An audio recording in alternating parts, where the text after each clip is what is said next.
Good evening to all my dear students. Now let's continue with the next part. Let's now continue with the next part. Last class हमने discuss किया था taxability of gift. Last class discuss किया था taxability of gift. उसको भी मैं अभी repeat कर दूंगा. लेकिन उससे पहले नया चैप्टर स्टार्ट कर लेते हैं, advance payment of income tax. Let's start the next chapter, advance payment of income tax. और उसके बाद में गिफ्ट वाला पार्ट एक बार फिर रिपीट कर दूंगा. और जो डाउट्स हैं गिफ्ट में वो भी आप पूछ लेना, लेकिन थोड़ा सा पार्ट पहले आगे करवाता हूँ. Advance payment of income tax, ठीक है जी. लिखिए please, advance payment of income tax. फिर मैं गिफ्ट वाला पार्ट बीच में ही रिपीट कर दूंगा. गिफ्ट से कनेक्टेड और भी डाउट्स हैं वो भी आप पूछ लेना, ठीक है जी. लिखिए,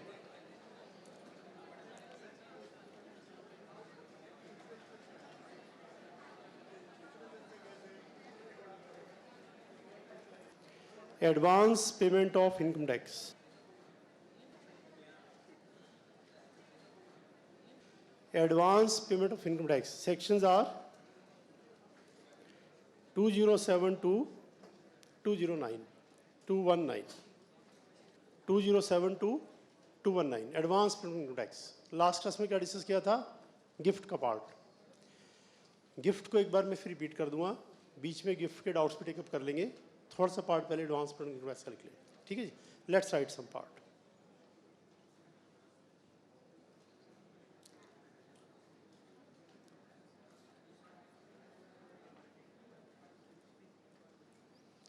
As per section 207,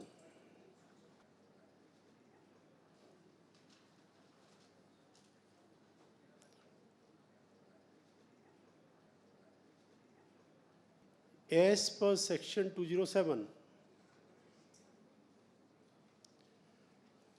every person is required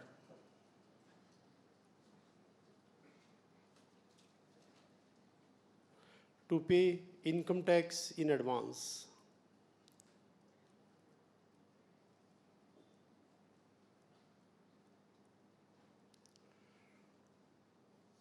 Is required to pay income tax in advance.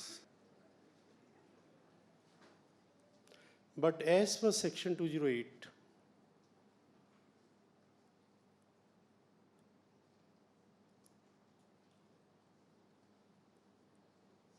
but as per section 208, advance income tax is to be paid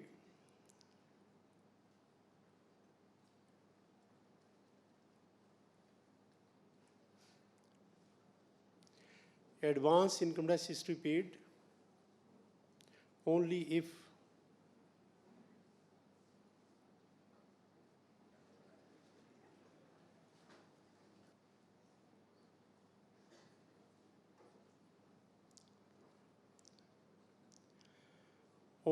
income tax payable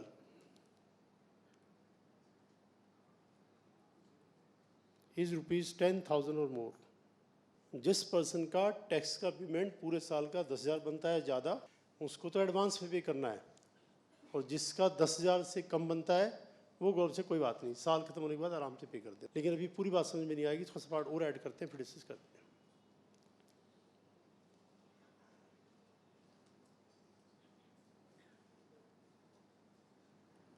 As per section 211,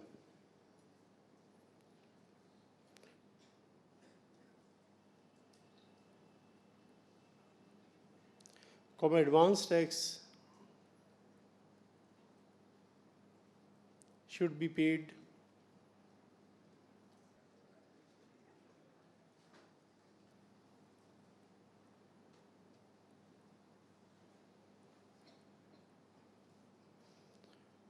advance tax should be paid in the manner given below.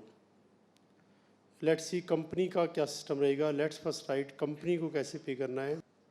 Let's see the part A, company. एक company को advance tax कैसे pay करना है. Up to 15th June of previous year, up to 15th June of previous year, 15%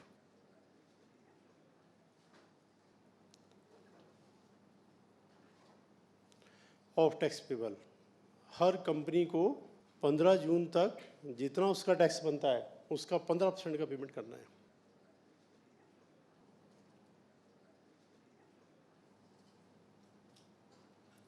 up to 15 September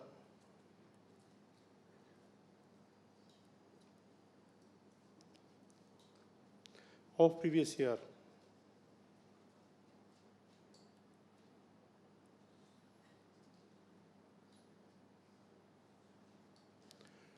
%45 of tax payable.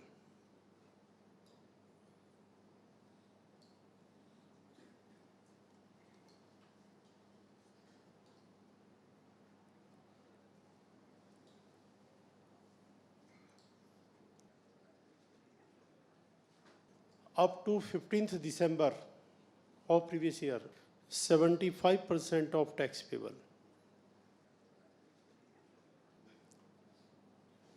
Up to 15th March,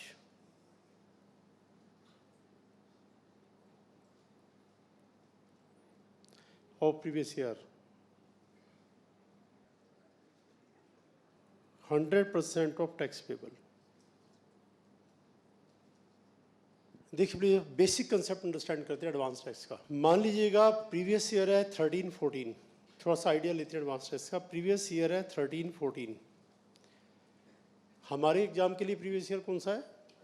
13-14। तो इस particular year की income मुझे कब पता लगेगी? साल के बिगिनिंग में कि साल के एंड में? साल के एंड में। तो आई कैन से 31/3/14 को। तो टैक्स के बारे में मुझे कब पता लगेगा? बिगिनिंग में कि एंड में? एंड में। और गवर्नमेंट क्या कह रही है? हमें नहीं पता। आप साल के एंड, साल के स्टार्टिंग में बताओ टैक्स कितना बनेगा, स्टार्टिंग में बताओ कितना बनेगा, और फिर टैक्स का पेमेंट भी कर दो। साल के एंड में देख लेंगे, कुछ प्लस माइनस होगा वो देख लेंगे, हमें तो बिगिनिंग में बताओ।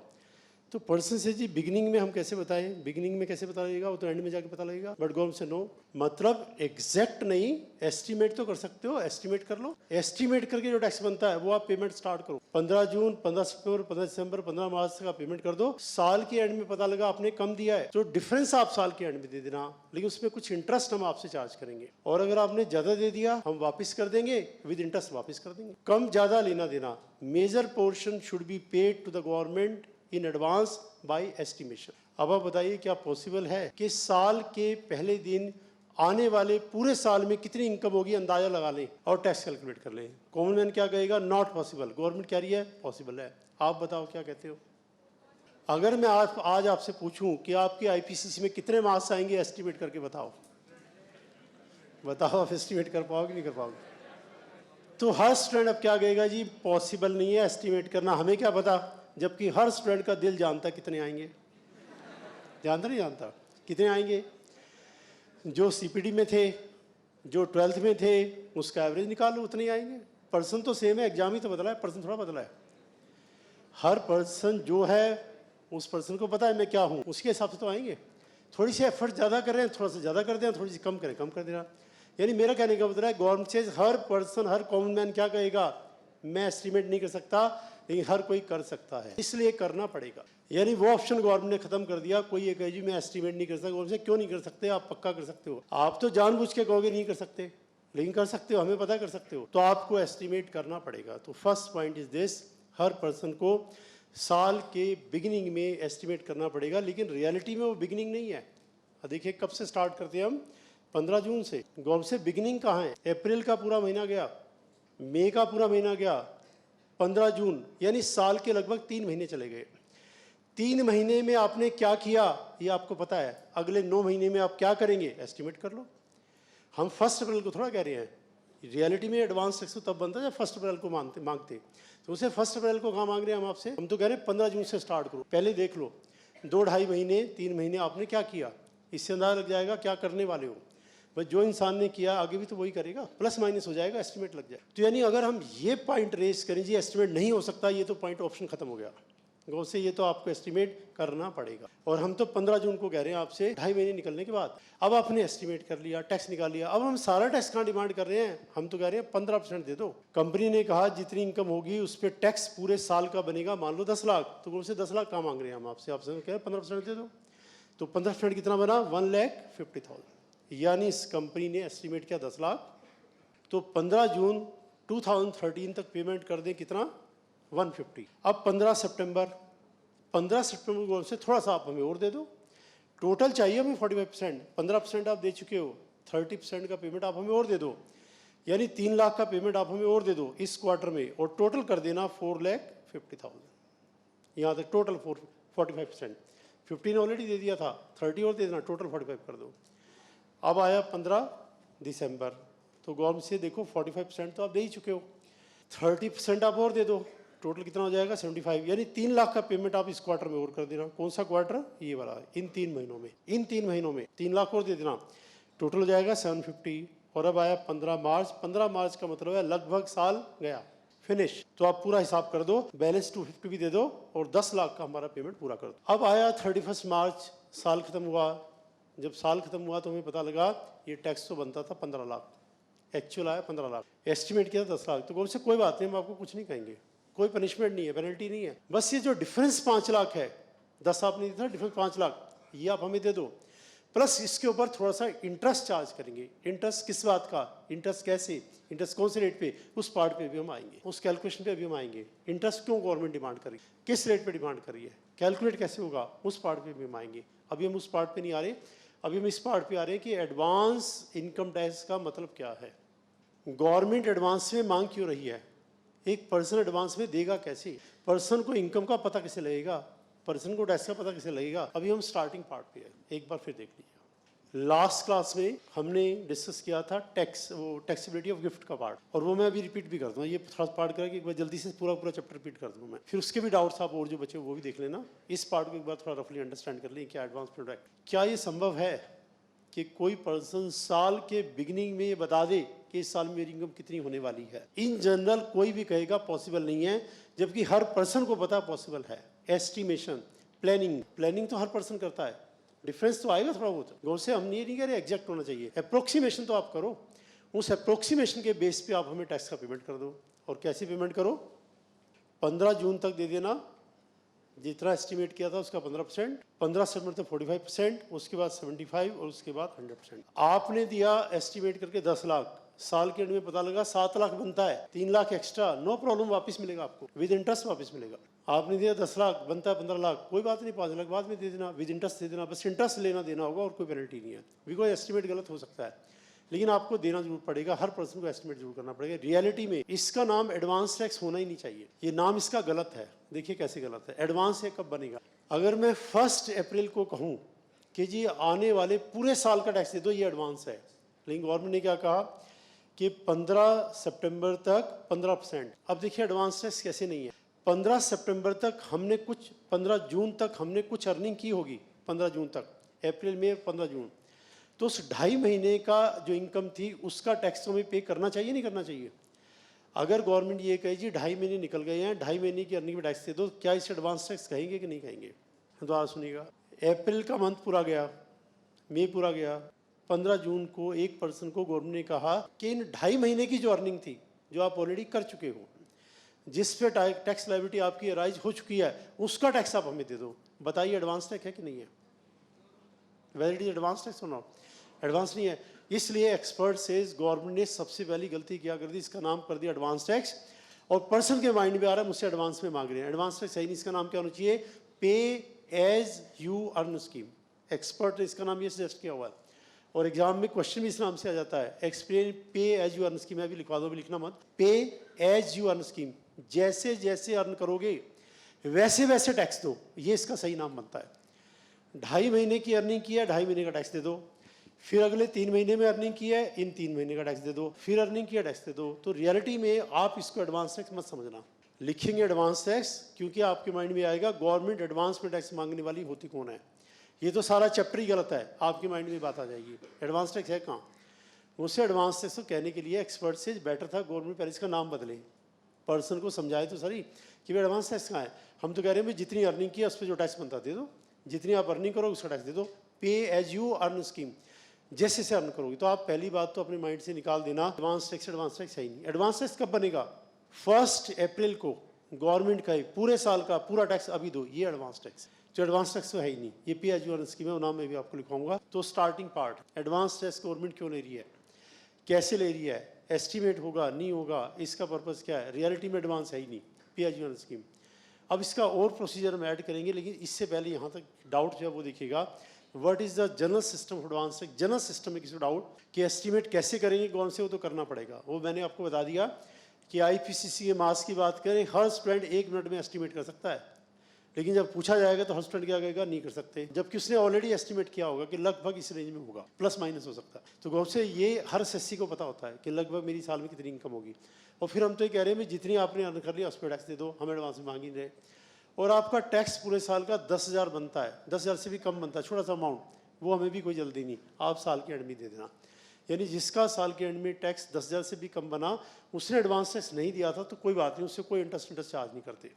और जिसका टैक्स 10,000 या ज़्यादा बना, उसने एडवांस टैक्स नहीं दिया या कम दिया, उससे इंटरेस्ट चार्ज करते हैं। इंटरेस्ट किस रेट पर, कितना, कैसे, वो पार्ट भी आएगा, दिस इज स्टार्टिंग पार्ट। अब इसमें मैं पहले थोड़ा सा एग्जाम्पल लिखवाता हूँ, ठीक है। डाउट पहले देखिए, तो कोई मेन डाउट हो किसी को, मेन कंसेप्ट में किसी को डाउट हो, लाइक थोड़ा सा पहले इसमें एग्जाम्पल लिखते हैं, थोड़ा सा और क्लियर कर लेते हैं, फिर डाउट लेते हैं। अब इसका एक छोटा सा एग्जाम्पल लिखते हैं, इसी बात को जरा रिपीट कर लें, जो मैंने बोला है ना वो उसी को लिखवाता हूँ। अच्छा, इसका दूसरा नाम भी पहले लिखवा देता हूँ।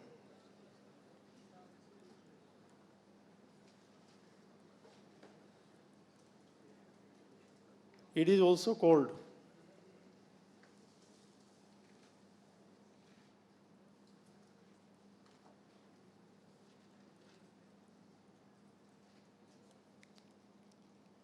पे एज यू अर्न स्कीम। सही नाम तो इसका यही है, pay as you earn. Exam में क्वेश्चन में कई बार आता है, write a note on pay as you earn scheme, तो हम कहेंगे एडवांस टैक्स से बोलते हैं pay as you earn scheme, right name तो ये है, एडवांस टैक्स यही नहीं।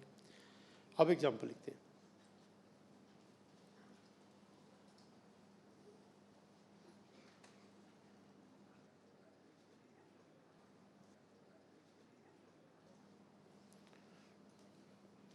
For example, ABC Limited has estimated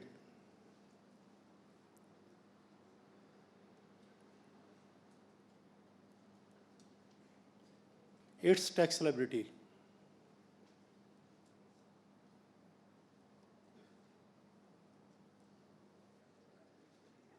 for previous year 13-14 to be rupees 10 lakh.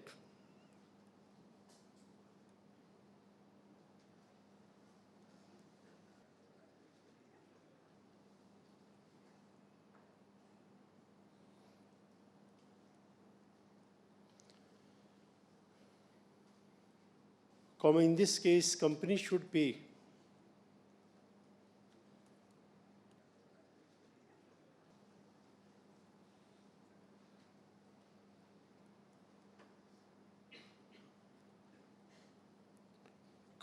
advance tax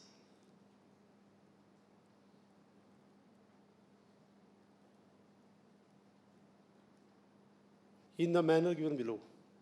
अब बताइए 15 जून 2013 बताओ कितना पेमेंट कर दें। वो से बस थोड़ा सा अमाउंट मांग रहे हैं हम आपसे, 1.5 लाख रुपए की तो बात है, आप दे दो। 15 सितंबर 13 टोटल चाहिए 450, 150 दे दिया था, 3 लाख का पेमेंट और करके टोटल कर दो 150, 450 यहां तक टोटल।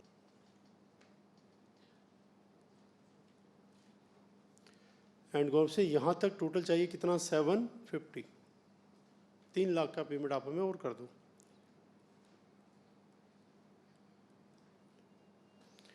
और यहां तक टोटल हमें चाहिए 10 लाख, 150 पेमेंट कर दो 15 जून तक, 15 सितंबर तक टोटल 450 है, यानी 3 लाख का पेमेंट इस क्वार्टर में और कर देना। यानी इस क्वार्टर में जो अर्निंग किया उसका टैक्स हमें और दे देना, यानी हर क्वार्टर में आप अर्निंग जितनी करते जाओगे उतना हमें टैक्स दे देना। इसके बाद जब आएगा 31 मार्च, अब आप हमें बता देना कि आपके एस्टीमेट का क्या रहा।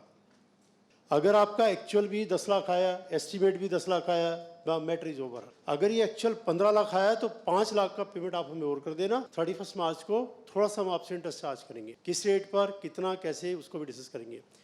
और अगर आपका एक्चुअल आया मान लो 7 लाख, तो 3 लाख आप हमसे वापस ले लेना, विद इंटरेस्ट हम वापस कर देंगे, इंटरेस्ट के साथ दे लेंगे, इंटरेस्ट के साथ देंगे, इस सिस्टम रहेगा। इंटरेस्ट की बात अभी हम करेंगे, उससे पहले बेसिक कंसेप्ट में किसी को डाउट कि एडवांस टैक्स है क्या, स्टार्ट क्यों किया। अब मैं इसको थोड़ा सा और चेंज करके बताता हूँ आपको डिफरेंट वे में कि स्टार्ट गवर्नमेंट ने क्यों किया था। पहले सिस्टम ये नहीं था, पहले सिस्टम ये था कि जब 31 मार्च 14 आएगा तो उसी समय पेमेंट करना है, एस्टिमेटेड नहीं एक्चुअल। और ये कोई भी पेमेंट आपसे नहीं लिया जाएगा। स्टार्टिंग में सिस्टम ये था कोई पेमेंट नहीं लेंगे। अगर हम सिस्टम ये बना दें, अगर ये पेमेंट गवर्नमेंट ना ले, गवर्नमेंट का भी साल के एंड में ही दे देना, तो गवर्नमेंट का बेनिफिट का लॉस। यानी ये इतना सारा पैसा जो गवर्नमेंट यूटिलाइज कर सकती थी पहले ही यूटिलाइज नहीं कर पाएंगे। या ये समझ लो गवर्नमेंट इस पैसे को बैंक में डिपॉजिट करवा दे तो इंटरेस्ट की अर्निंग हो सकती थी, वो गवर्नमेंट का गया।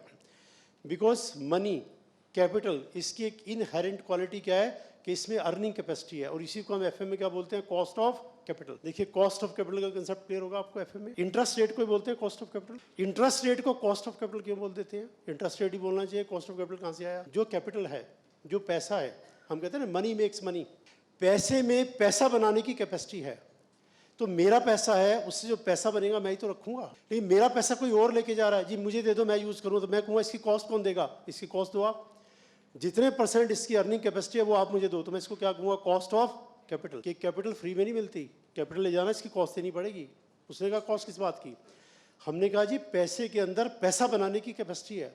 ये पैसा मैंने आपको दे दिया, मेरा है, इस पैसे से पैसा कौन बनाएगा? आप। वो पेमेंट कौन देगा? मुझे पेमेंट दो आप।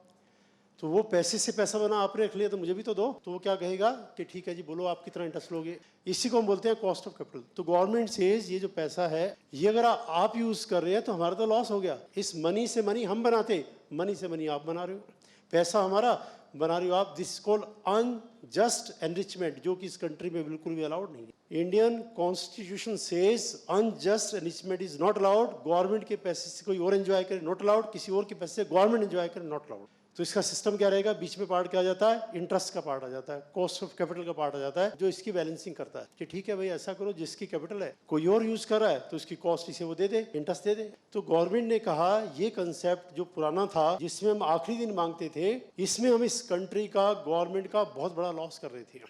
इस पैसे को कॉमन मैन एंजॉय करता था, पैसा गवर्नमेंट का था, इसलिए हमने इस सिस्टम को इंट्रोड्यूस किया। पहले ही नहीं था। अब इंट्रोड्यूस करने के पीछे एक और रीजन देखिएगा। ये जो अमाउंट मैंने लिखा, टैक्स कितना लिखा? 10 लाख, टोटल करके 10 लाख बना ना। कि अगर पर्सन ने टैक्स नहीं दिया तो 10 लाख का ही तो मनी है, 10 लाख ही तो एंजॉय कर रहा है। तो 10 लाख का इंटरेस्ट क्या कोई बहुत बड़ी चीज़ है गवर्नमेंट के लिए? 10 लाख में इंटरेस्ट छोटा सा पार्ट है। बट गवर्नमेंट सेज क्या लगता है कि हम इस 10 लाख को लेके वरीड हैं, इसको लेके वरीड नहीं है। देयर आर कंपनीज जिनका tax, you will be surprise to note, 1000 crore tax होता है, 1000 करोड़, 2000 करोड़, 5000 करोड़, 10,000 करोड़ टैक्स है उनका। मैनी कंपनीज आर देयर जिनका 10-10 हज़ार करोड़ टैक्स है। ये 10 लाख है, मैं कह रहा हूँ 10,000 करोड़, 5,000 करोड़, 4,000 करोड़, 1,000 करोड़, इतना इतना उनका टैक्स है, इनकम नहीं टैक्स है। तो वो से basically we are worried about that money, not regarding this money. एक कॉमन मैन की टैक्स की चिंता नहीं है। ये जो कॉर्पोरेट हाउसेज हैं, रिलायंस की हम बात कर रहे हैं, टाटास की बात कर रहे हैं, बिरलास की बात कर रहे हैं, अंबानीज की बात कर रहे हैं, तो उनकी बात कर रहे हैं। लेकिन क्या हम उनके लिए लॉ अलग बना दें? सबके लिए बनेगा। तो जो सबके लिए बनाएगा तो क्या कर दिया कि 10,000 का टैक्स है या ज़्यादा है, सभी को ऐसे पेमेंट करनी है। लेकिन मेन टारगेट कौन सा है? मेन टारगेट ये बिग कंपनी जो है, मेन टारगेट वो जब कभी ये डेट आती है, देखिए 15 जून की डेट तो निकल गई ना, अब जब 15 सितंबर की डेट आएगी तो 15 सितंबर को आप न्यूज़ चैनल आप देखना, न्यूज़ चैनल में वो दिखाएंगे पूरे कंट्री के अंदर सारी बड़ी बड़ी कंपनीज का बताएंगे कि 15 सितंबर को एडवांस टैक्स कितना पे किया है, और उससे पता लग जाता है कितना टैक्स है। सारे न्यूज़पेपर में भी आता है, सारी कंपनीज की डिटेल आएगी, इसका इतना, इसका इतना, इसका इतना, और टीवी चैनल दिखाएंगे लगातार कि किसने कितना पे किया, तो वहाँ से पता लग जाता है, उनका पेमेंट आएगा। प्लस इसका एक अदर एस्पेक्ट देखिएगा, आप बताओ एडवांस टैक्स पे एक कंपनी को, एक एसएससी को करना चाहिए या नहीं करना चाहिए? एक कंपनी एबीसी लिमिटेड, उन्होंने आके एक चार्ट अकाउंटेंट से पूछा क्या हम एडवांस टैक्स पे करें? नहीं पे करते, क्या कर लेंगे? इंटरेस्ट लेंगे, दे देंगे आप। तो आप क्या सजेस्ट करोगे कि नहीं, इंटरेस्ट की बात नहीं है, आपको वैसे भी पे करना चाहिए। कंपनी ने कहा वैसे क्यों? वो एस्पेक्ट में बता रहा हूँ। वो अदर एस्पेक्ट ये है, जो कंपनी जितना ज़्यादा एडवांस टैक्स पे करेगी उस कंपनी का शेयर का रेट उतना बढ़ जाएगा। पब्लिक विल सी इतना एडवांस टैक्स, इसका मतलब इनकम बहुत ज़्यादा है, इसके अंदर कंपनी बहुत बढ़िया, उसका रेट बढ़ जाएगा। ये अदर एस्पेक्ट है। तो कंपनी से एडवांस टैक्स हमने देना ही था, हम आपको दे ही रहे हैं, लेकिन इसका बेनिफिट हम ले जाएंगे। क्या बेनिफिट मिलेगा? शेयर का रेट बढ़ जाएगा। अगर एडवांस टैक्स नहीं दिया बनता है, ये सोच के पैसा कहीं हो जाए, शेयर का रेट कम हो जाएगा। देखिए शेयर मार्केट आपने देखा होगा, हर रोज अप हर रोज डाउन। उसके कितने रीजन है? कौन सा रीजन है? There are hundreds of reason. जैसे मैंने कभी बोला, हर क्लास में, हर दूसरी क्लास में एक रीजन में बता दूंगा कितने फैक्टर है। एक फैक्टर नहीं है, सो मेनी फैक्टर। कुछ रियल होते हैं, कुछ मैनिपुलेटेड होते हैं। देखिए मैनिपुलेटेड फैक्टर क्या, हमारा टैक्स बनता है 100 लाख, जानबूझ के 200 का पेमेंट कर दिया दिखाने के लिए पब्लिक को इनकम ज़्यादा, इनकम है ही नहीं, और साल के एंड में उसका रिफंड ले लेंगे, बात खत्म, हमारा पैसा था वापस आ गया, और ज़बरदस्ती का शेयर का रेट बढ़वा ले, ये मैनिपुलेटेड है। रियल जितना पे किया है उसके हिसाब से रेट बढ़ा, ये रियल है। टैक्स बनता है, पैसे को कहीं और लगा दिया, टैक्स पे नहीं किया, रेट अच्छा भला टैक्स उसका बनता था शेयर का, कम पे किया, रेट डाउन हो जाएगा, ये मिस्टेक है जिसकी वजह से कम हुआ। तो देर आर मैनी फैक्टर जो शेयर मार्केट में अफेक्ट करते हैं, नॉट वन, देर मैनी। तो अगर आपको शेयर मार्केट में आगे जाके पैसा लगाना है, सारे फैक्टर समझने पड़ेंगे, उसके बाद ही पैसा लगा सकते हैं कि रेट कम हुआ, ज़्यादा हुआ, कितने फैक्टर है आपको देखना पड़ेगा, कौन सा फैक्टर है, जेन्युइन है, फेक है, क्या नहीं है, उससे पता लगेगा। तो एनीवे, जहाँ तक बात है एडवांस टैक्स की, वो पे करना है, एस्टिमेट करना पड़ेगा। कौन से we are very much clear. हमने सिस्टम को इसलिए बदला है क्योंकि पैसा कंट्री का है, कंट्री के पैसे को एसएससी यूज़ कर रहा है, वो हम करने नहीं देंगे, देना पड़ेगा। तो ये पार्ट तो क्लियर हुआ कि एडवांस टैक्स तो देना पड़ेगा, एस्टिमेट करना पड़ेगा और ऐसे पे करना पड़ेगा। अब इसमें अदर फैक्टर के एडवांस टैक्स दिया लेकिन गलत हो गया, वो अमाउंट कुछ और था। प्लस ये एडवांस टैक्स पे करने की बात मैंने किसकी लिखवाई है आपको, कंपनी की। कंपनी ऐसे पे करेगी, सब ऐसे पे नहीं करेंगे। बाकी सबका अलग सिस्टम है, मैं भी लिखवा रहा हूँ, बी पार्ट आएगा, अदर्स का सिस्टम अलग है। अदर्स में गवर्नमेंट सेज कि 15 सितंबर तक आपसे एडवांस टैक्स नहीं मांगेंगे। अगर आप इंडिविजुअल हो, पार्टनरशिप फॉर्म हो, पहली बात आपका टैक्स ज़्यादा बनेगा ही नहीं, हमें आपकी चिंता भी नहीं है क्योंकि ज़्यादा नहीं बनेगा।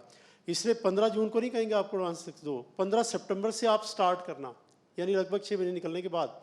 तो 15 सितंबर तक आपको टोटल पे करना 30%, 15 दिसंबर तक टोटल देना 60% और 15 मार्च तक देना 100%। अदर्स का जो पार्ट में भी लिखाऊंगा। मेन टारगेट कंपनी है, कंपनीज को पेमेंट स्टार्ट करना है 15 जून तक, बाकी को पेमेंट स्टार्ट करना है कब तक, 15 सितंबर तक। तो वो पार्ट अभी हम ऐड करेंगे। लेकिन उससे पहले कोई यहाँ तक मेन डाउट जिसमें आप बेसिक कंसेप्ट को लेकर के डाउट हो, पहले वो क्लियर करिएगा, फिर मैं अदर्स का पार्ट लिखवा रहा हूँ। अभी पहले मेन डाउट को ही देखते हैं। यहाँ तक बेसिक कंसेप्ट को लेकर के कंफ्यूजन, पहले बेसिक कंसेप्ट को क्लियर करेंगे, फिर बात करेंगे अदर्स की, और फिर बात करेंगे इंटरेस्ट की। इंटरेस्ट पे मैं अभी आया नहीं हूँ, रेट क्या लगेगा, कैसे कैलकुलेट क्यों करेंगे, ये बेसिक कंसेप्ट देखिए। हाँ जी बोलो जी। देखिए प्लीज इनका क्वेश्चन, ये कह रहे हैं अगर प्रॉफिट नहीं हो तो मैं इसको डिटेल में और एक्सप्लेन कर देता हूं। अगर आपको लगता है स्टार्टिंग में ही कि प्रॉफिट नहीं होगा तो फिर टैक्स कितना बनेगा, निल, एडवांस टैक्स पे करने की जरूरत नहीं है। आपने स्टार्टिंग में 15 जून को ही कंपनी ने एस्टिमेट कर दिया कि हमें तो लगता है इस साल हम लॉस में जाएंगे, प्रॉफिट की तो बात ही नहीं है, तो गवर्नमेंट से हम कब कह रहे हैं एडवांस टैक्स दो, मत दो।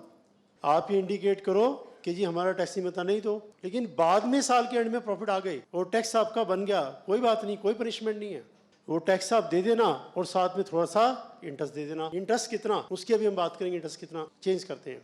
हमें स्टार्टिंग में लगा प्रॉफिट होंगे और टैक्स दे दिया, लेकिन बाद में प्रॉफिट नहीं हुए। देखो, एक तो स्टार्टिंग में लग रहा है प्रॉफिट नहीं होंगे, एडवांस टैक्स का पेमेंट नहीं किया, लेकिन बाद में प्रॉफिट हुए, कोई बात नहीं, साल के एंड में टैक्स दे देंगे, इंटरेस्ट और दे देंगे। दूसरी सिचुएशन, हमें लगा प्रॉफिट होंगे, टैक्स पे कर दिया, लेकिन साल के एंड में प्रॉफिट नहीं हुए, तो कोई प्रॉब्लम नहीं है। उस केस में गवर्नमेंट से सारा टैक्स हम आपको वापस कर देंगे। तो प्रॉफिट ना होने की कई सिचुएशन बन सकती है, इसमें से कोई भी बना लो आप, किसी में भी कोई प्रॉब्लम नहीं है। I think the point is clear.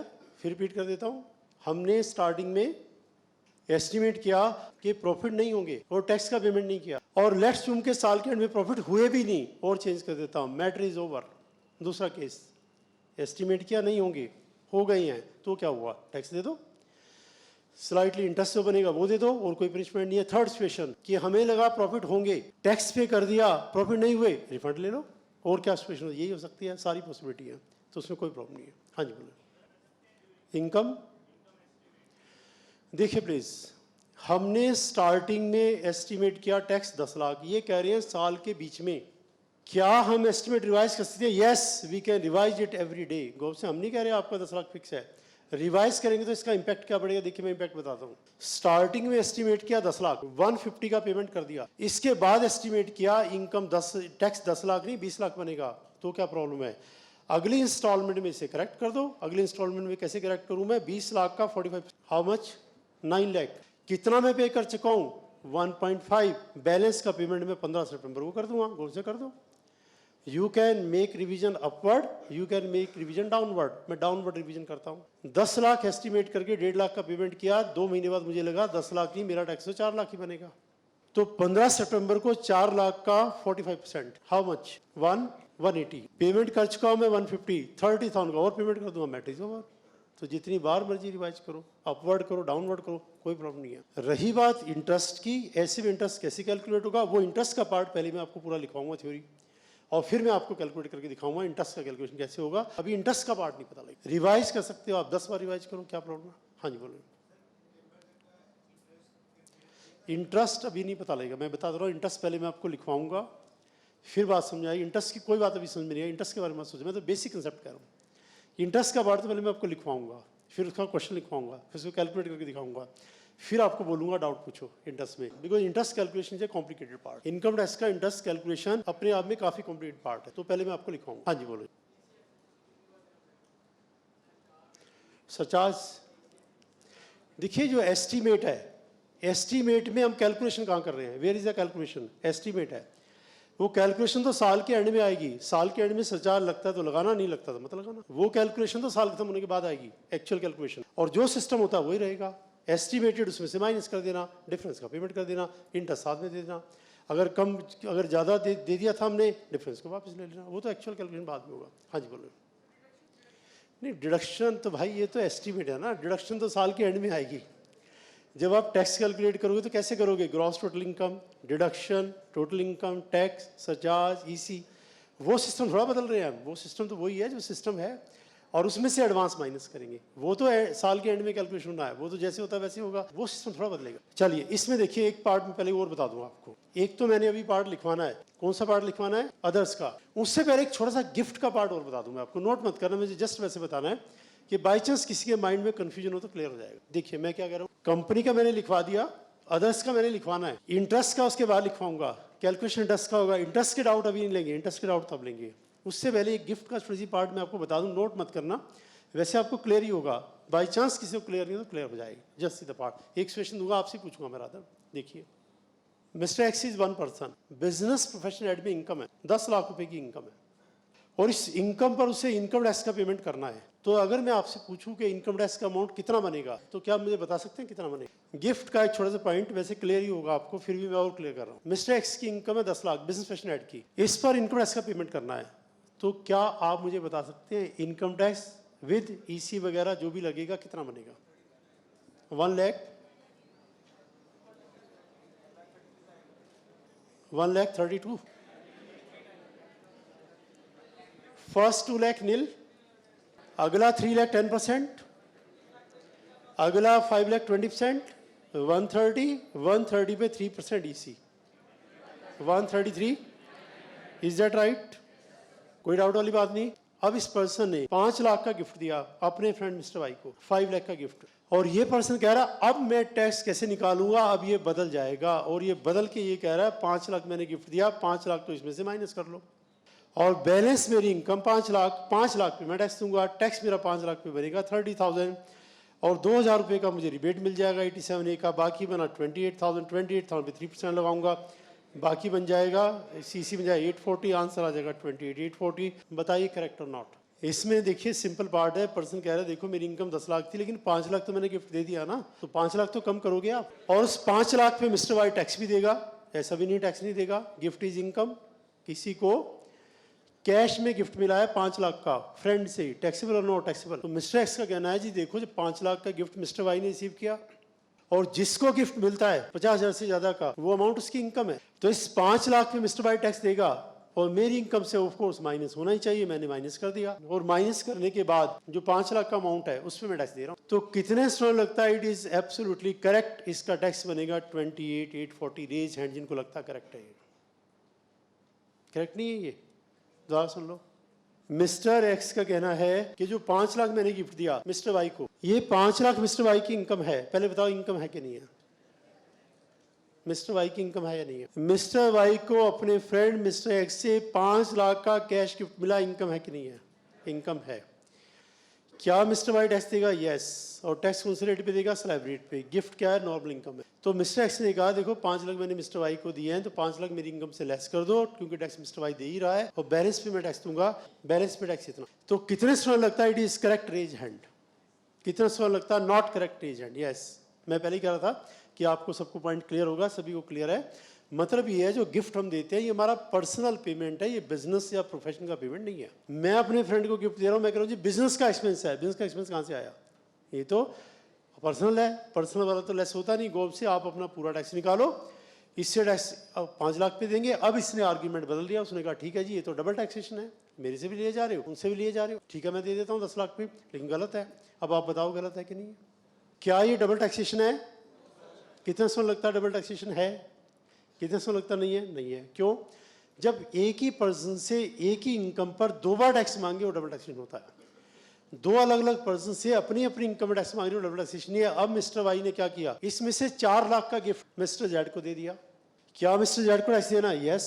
Mister Z ने उसमें से 3 लाख का गिफ्ट मिस्टर ए को दे दिया। क्या टैक्स देना? यस। हर पर्सन को अपना टैक्स देना है, डबल टैक्सेशन नहीं है। तो ये पॉइंट मैं क्लियर करना चाह रहा था कि बाई चांस किसी को क्लियर ना हो तो let's be clear regarding this, कि जो गिफ्ट देता है वो इनकम से लेस नहीं होता और जिसको मिलेगा उसको टैक्स देना है। इसको पहले टैक्स देना है 10 लाख पे, टैक्स देने के बाद जो बचता है उसमें से गिफ्ट दिया गया है। यानी इसने रियलिटी में क्या किया, 10 लाख माइनस टैक्स 13900, जो बैलेंस बचा था उसमें से 5 लाख का गिफ्ट दिया। मिस्टर वाई क्या करेगा, 5 लाख इस पे टैक्स कैलकुलेट करके माइनस कर लेगा, जो बचेगा उसमें से गिफ्ट देगा एंड सो। तो ये पॉइंट तो ऑलरेडी आपको क्लियर था, मैंने वो क्लियर कर दिया। अब मैं आपको एडवांस टैक्स का बाकियों का सिस्टम का जरा वो भी लिखवाता हूँ। Let's now continue. अब अदर्स का सिस्टम और लिखते हैं। बी पार्ट अदर्स, कंपनी को छोड़ करके अदर्स को कैसे पे करना, let's see.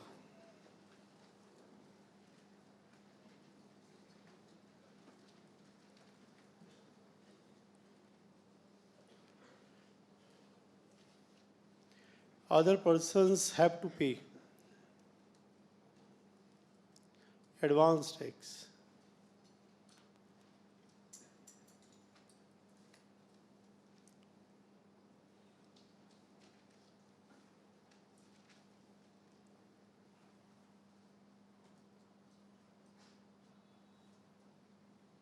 Have to pay advance tax in the manner given below.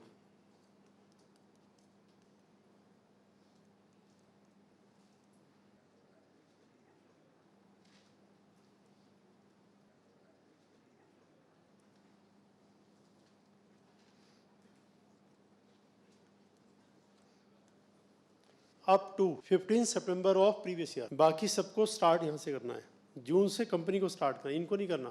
Company individual है, पार्टनरशिप में, ईओपी बीआई सब इनका 15 सितंबर से स्टार्ट होता है। और कितना देना है, 30% of tax payable.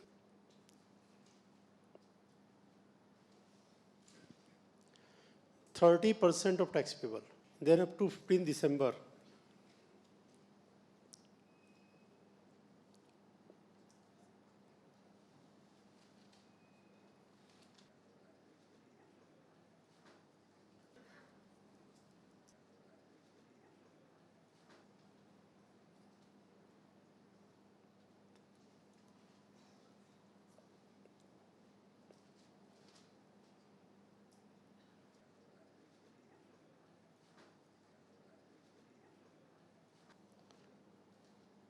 Up to 15th March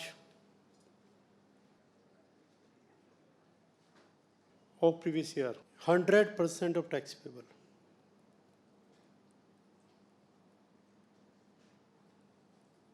Example, for example, XY partnership firm.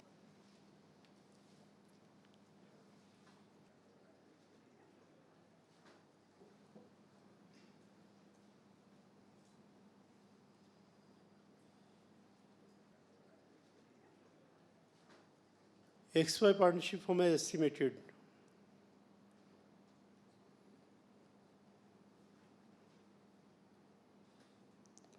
its tax payable rupees 10 lakh.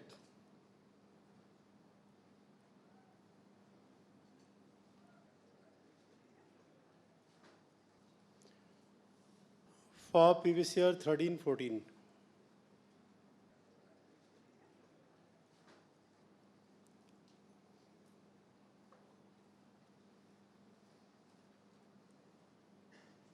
In this case, advance tax.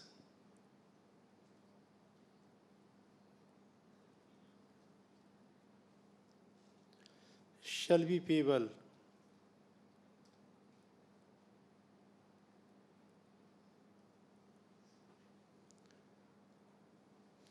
in the manner given below.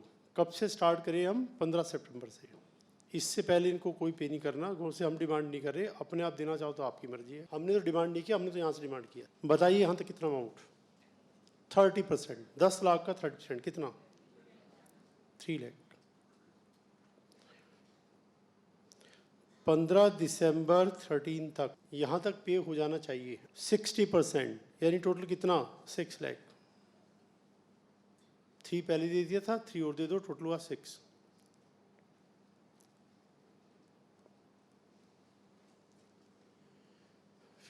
मार्च 14 तक पूरा क्लियर हो जाना चाहिए कितना? 10 लाख। तो दिस इज द पार्ट कि advance tax किसको पे करना है, कैसे पे करना है, क्यों पे करना है, ये पार्ट डिस्कस किया आपने। अब जो नहीं पे करेगा, कम पे करेगा, ज़्यादा पे करेगा, उसका क्या होगा वो पार्ट स्टार्ट करेंगे। उससे पहले फिर डाउट देखिएगा बेसिक कंसेप्ट में। हाँ जी बोलो, यहाँ के बताओ क्या करें, यहाँ जाओ। लास्ट के देखिए ये जो सिस्टम है, अगर आप इसमें कुछ भी चेंज करेंगे कर सकते हो, इंटरेस्ट की पेनल्टी आ जाएगी।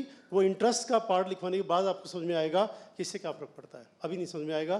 कोई भी चेंज करने पर इंटरेस्ट बीच में आएगा। चेंज कर सकते हैं, इंटरेस्ट बीच में आएगा। कैसे आएगा? वो इंटरेस्ट वाला पार्ट आए तो पता लग जाएगा, उसके बिना नहीं पता लगता। वो इंटरेस्ट वाला पार्ट क्लियर कर देता है कि क्या चेंज करने से क्या हो जाता है, वो इंटरेस्ट बताएगा, लेकिन बीच में पार्ट आएगा। हाँ जी बोलो। देखिए प्लीज, अभी हमने कहा था एस्टीमेट रिवाइज कर सकते हैं।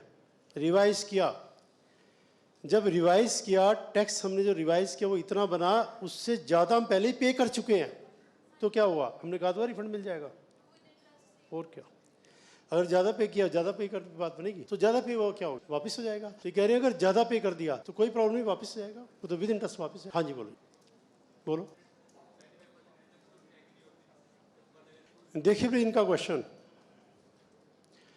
ये कह रहे हैं 95% रिटर्न तो चेक नहीं होती, तो ये पता कैसे लगेगा कि पेमेंट हुआ है नहीं हुआ? देखिए भाई इनका क्वेश्चन, इनका कहना है 95% रिटर्न चेक की नहीं होती, ये पता कैसे लगेगा पेमेंट हुआ नहीं हुआ? देखिए रिटर्न फाइल करना इज ए सेपरेट मैटर और टैक्स का payment is a separate matter. मैंने स्टार्टिंग क्लास में आपको बता दिया था, टैक्स कहाँ पे होता है? बैंक में। रिटर्न कहाँ फाइल होती है? इनकम टैक्स डिपार्टमेंट में। देखिए दोनों का डिफरेंस क्या है। टैक्स का पेमेंट करना ना करना सेपरेट मैटर है, रिटर्न का फाइल करना ना करना सेपरेट मैटर है, दोनों का कनेक्शन नहीं है। देखिए कैसे, मेरा इनकम टैक्स बनता है 5 लाख, मैंने पे कर दिया लेकिन रिटर्न फाइल नहीं की, तो क्या मैंने टैक्स पे नहीं किया? टैक्स तो पे किया है। टैक्स मेरा बनता है 5 लाख, टैक्स नहीं पे किया, मैंने रिटर्न फाइल कर दी, क्या मैंने रिटर्न फाइल नहीं की? वो तो फाइल किया है। ये दोनों बातें अलग अलग है। अब इसको कहीं कहीं हम जोड़ भी देते हैं। अब देखिए जुड़ती कैसे है। ये डिफरेंट डेट्स में मैंने पेमेंट किया, जब मैं रिटर्न फाइल करूंगा तो उस रिटर्न में मैं इसके बारे में लिखूंगा कि 15 सितंबर को मैंने 3 लाख पेमेंट किया है। उस रिटर्न में कॉलम है, वो कॉलम हमसे इन्फॉर्मेशन मांग रहा है, क्या आपने एडवांस टैक्स दिया था? इसे मेंशन करो, अगर दिया था तो पर्टिकुलर बताओ। तो आई विल से जी 15 सितंबर को मैंने 3 लाख दिया है। तो रिटर्न का नेक्स्ट कॉलम है, कौन से बैंक में आपने पे किया था? बैंक का नाम लिखो। कौन सी ब्रांच में पे किया था? ब्रांच का नाम लिखो। उस ब्रांच ने आपको कंफर्म करके दिया होगा कि आपके पास पैसा आ गया, तो उस ब्रांच ने आपको अपना BSR कोड बताया होगा, उस ब्रांच का BSR कोड बताओ क्या है। कौन सी डेट को आपने पेमेंट किया था? ब्रांच ने कंफर्म किया होगा, वो ब्रांच ने जो कंफर्म किया वो डेट बताओ। फिर आपके चालान का सीरियल नंबर बैंक ने अलॉट किया होगा, सीरियल नंबर बताओ। इसको हम बोलते हैं सिन, सबको मिलाकर के बोला जाता है सिन, चालान आइडेंटिफिकेशन नंबर। जिस पेपर के थ्रू आपने पेमेंट किया उस पेपर को क्या बोलते हैं? चालान। गौर से उसको आइडेंटिफाई करना चाह रहे हैं हम, तो उसका सिन बताओ। चालान आइडेंटिफिकेशन नंबर, सबसे पहले उसमें आता पार्ट BSR कोड का, वो बताओ। कौन सी डेट को पेमेंट हुआ वो बताओ, और बैंक ने सीरियल नंबर दिया वो बताओ, सिन बताओ। और हमें डाउट होगा तो बैंक से पूछ लेंगे, पता लग जाएगा कि आपने पेमेंट दिया था कि नहीं दिया था। तो इस पर्सन को टैक्स का पेमेंट अलग करना है बैंक में, रिटर्न अलग फाइल करनी है, दोनों अलग अलग बातें हैं, लेकिन रिटर्न के अंदर इसके पर्टिकुलर आते हैं। अगर इस पर्सन ने कहा मैंने एडवांस चेक नहीं दिया, कॉलम ब्लैंक छोड़ दिया, तो रिटर्न में नीचे कॉलम है आप इंटरेस्ट का पेमेंट करो, इंटरेस्ट का कैलकुलेशन बताओ कितना बनता है, आप इंटरेस्ट का पेमेंट करो। और अब रिटर्न जब फाइल करे आप पेमेंट कर दो, उसके साथ में इंटरेस्ट दे दो। तो ये कॉलम रिटर्न के अंदर कॉलम है। जो पर्सन ये कॉलम फिल करेगा पेमेंट किया है, वो नीचे इंटरेस्ट के कॉलम में नील कर देगा, मेरा कोई इंटरेस्ट नहीं बनता, उसने सही पेमेंट किया है। और जो ये कॉलम फिल नहीं करेगा वो इंटरेस्ट का कैलकुलेशन दिखाएगा। और जिसने ये पेमेंट किया तो है लेकिन गलत किया है, कम किया है, वो ये कॉलम भी भरेगा और नीचे इंटरेस्ट का कॉलम भी भरेगा कि जी मैंने पे तो किया लेकिन गलत पे किया, इंटरेस्ट मेरा ये रहा। एंड गौर से रिटर्न फाइल करने से पहले एवरीथिंग शुड बी क्लियर, और ये सब उसके अंदर लिखा होना चाहिए। जो मैंने सिन की बात की, BSR की बात की, ये फाइलिंग ऑफ रिटर्न का सेपरेट चैप्टर है, उसमें हमने 4 आवर लगानी है। तो अगर मैं इसके बारे में ज़्यादा बताऊंगा तो वो चैप्टर स्टार्ट हो जाएगा और ये चैप्टर रुक जाएगा। वो सेपरेट चैप्टर है फाइलिंग रिटर्न का, ये सेपरेट है, लेकिन फिर भी थोड़ा सा पार्ट उसका मैं बता देता हूँ, ये थोड़ा सा तो बताना पड़ेगा। और उसमें से आप डाउट आगे ना निकालना, क्योंकि आप डाउट निकालोगे मैं बताऊंगा ना, उसमें नई डाउट आ जाएगी, फिर नया, फिर जब तक चैप्टर खत्म नहीं होगा डाउट पे डाउट चलते जाएंगे, बिकॉज वो एक से दूसरा लिंक होता है। जैसे अभी ये क्वेश्चन मैं बता रहा था तो बीच में नया पार्ट आ गया, सिन और BSR। अब आप कहोगे सिन और BSR क्या होता है, जब ये बताऊंगा तो इसमें से नया क्वेश्चन आ जाएगा, फिर वो क्या होता है, फिर वो पूरा चैप्टर चढ़ पड़ेगा। नहीं, फिर भी मैं कुछ पार्ट बताऊंगा आपको। देखिए BSR, branch statistical return code. BSR क्या होता है, branch statistical return code, BSR code. इसका पर्पस क्या है सुनिए। मैंने टैक्स डिपॉजिट करवाया कश्मीरी गेट पर यस बैंक में, लेकिन कश्मीरी गेट पर यस बैंक की 2 ब्रांच है। मैंने लिख दिया कि tax deposit with Yes Bank Kashmiri Gate branch, इसमें 2 ब्रांच है मान लो, और इनकम टैक्स डिपार्टमेंट ने लेटर भेजा कंफर्मेशन का उस ब्रांच को, बताओ डिपॉजिट हुआ कि नहीं हुआ। वो लेटर किसी दूसरी ब्रांच में पहुंच गया, कश्मीरी गेट में 2 ब्रांच है, मैंने जिसमें डिपॉजिट किया दूसरे में चला गया, वो ब्रांच कहेगी जी बिल्कुल डिपॉजिट नहीं करवाया, पर्सन झूठ बोल रहा है। डिपार्टमेंट से लेटर आ जाएगा कि आप झूठ बोल रहे हो, आपने टैक्स डिपॉजिट नहीं करवाया, और हम आपके अगेंस्ट एक्शन लेंगे। और ये पर्सन रिवर्स लेटर भेजेगा कि आपका रिकॉर्ड गलत है, आप गलत बोल रहे हो, मैंने डिपॉजिट करवाया। बैंक इनकम टैक्स डिपार्टमेंट कहेगा नहीं करवाया, और ये कहेगा करवाया। साल भर कॉरेस्पॉन्डेंस चलता रहेगा, फिर पता लगेगा अच्छा करवाया था, किसी और ब्रांच में करवाया था। तो वो इस प्रॉब्लम कैसे हैंडल करें, इसलिए रिजर्व बैंक ने हर बैंक की हर ब्रांच को एक नंबर अलॉट कर दिया है, उसको बोलते हैं BSR code, basic statistical return code. पूरा नाम तो इसका रियलिटी में ये है, बेसिक स्टैटिस्टिकल रिटर्न कोड, कि हर पर्टिकुलर बैंक की ब्रांच को डाटा भेजना होता है रिजर्व बैंक को, स्टैटिस्टिकल फिगर भेजनी होती है। तो कहीं रिजर्व बैंक कंफ्यूज ना हो जाए कि कहाँ से आया है, तो रिजर्व बैंक ने नंबर अलॉट कर दिया। तो अगर ये नंबर लिख दिया जाए, ये लिखने की बजाय Yes Bank Kashmiri Gate branch में नंबर डाल दूँ तो एक्सेलेंट, गलती हो ही नहीं सकती। और इनकम टैक्स डिपार्टमेंट डायरेक्ट इस नंबर वाली ब्रांच को रिपोर्ट करेगा, वो बता देंगे आया कि नहीं आया। तो इसलिए रिटर्न के अंदर जिस पर्टिकुलर बैंक की ब्रांच में पैसा डिपॉजिट करेंगे उसका नंबर लिखना है। उसका नंबर हमें पता कैसे लगेगा, जब हम पैसा डिपॉजिट करेंगे वहां से जो हमें रिसिप्ट मिलेगी उस रिसिप्ट के अंदर ये नंबर लिखा होता है। तो लेट्स उनके नंबर लिखा हुआ है, तो पहले इससे काम चल जाता था, अब उन्होंने कहा नहीं इससे काम नहीं चलेगा, कुछ और, कि मान लीजिए मैंने कहा जी इस बैंक में डिपॉजिट करवाया, ये उसका नंबर है, लेकिन कौन सी डेट को डेट मैंने लिखी नहीं, और जो बैंक की रिसिप्ट है उसके ऊपर डेट नहीं लिखी हुई, या उन्होंने स्टैंप मारी डेट प्रॉपरली आई नहीं, आधी डेट पड़ी जा रही आधी नहीं। अब बैंक को कहा जी पैसा डिपॉजिट हुआ नहीं हुआ, तो बैंक कहेगा डेट बताओ, बिना डेट के हमें क्या पता। हर रोज हमारे पास 1000 लोग डिपॉजिट करवाते हैं, डेट तो बताओ। तो फिर गवर्नमेंट ने कहा आपको BSR कोड नंबर बताना है, इसके साथ डेट भी बतानी है। अब डेट बता दी तो बैंक ने कहा डेट तो पता लग गया, उस दिन 2000 लोगों ने पैसा डिपॉजिट करवाया था, हम कैसे ढूंढे।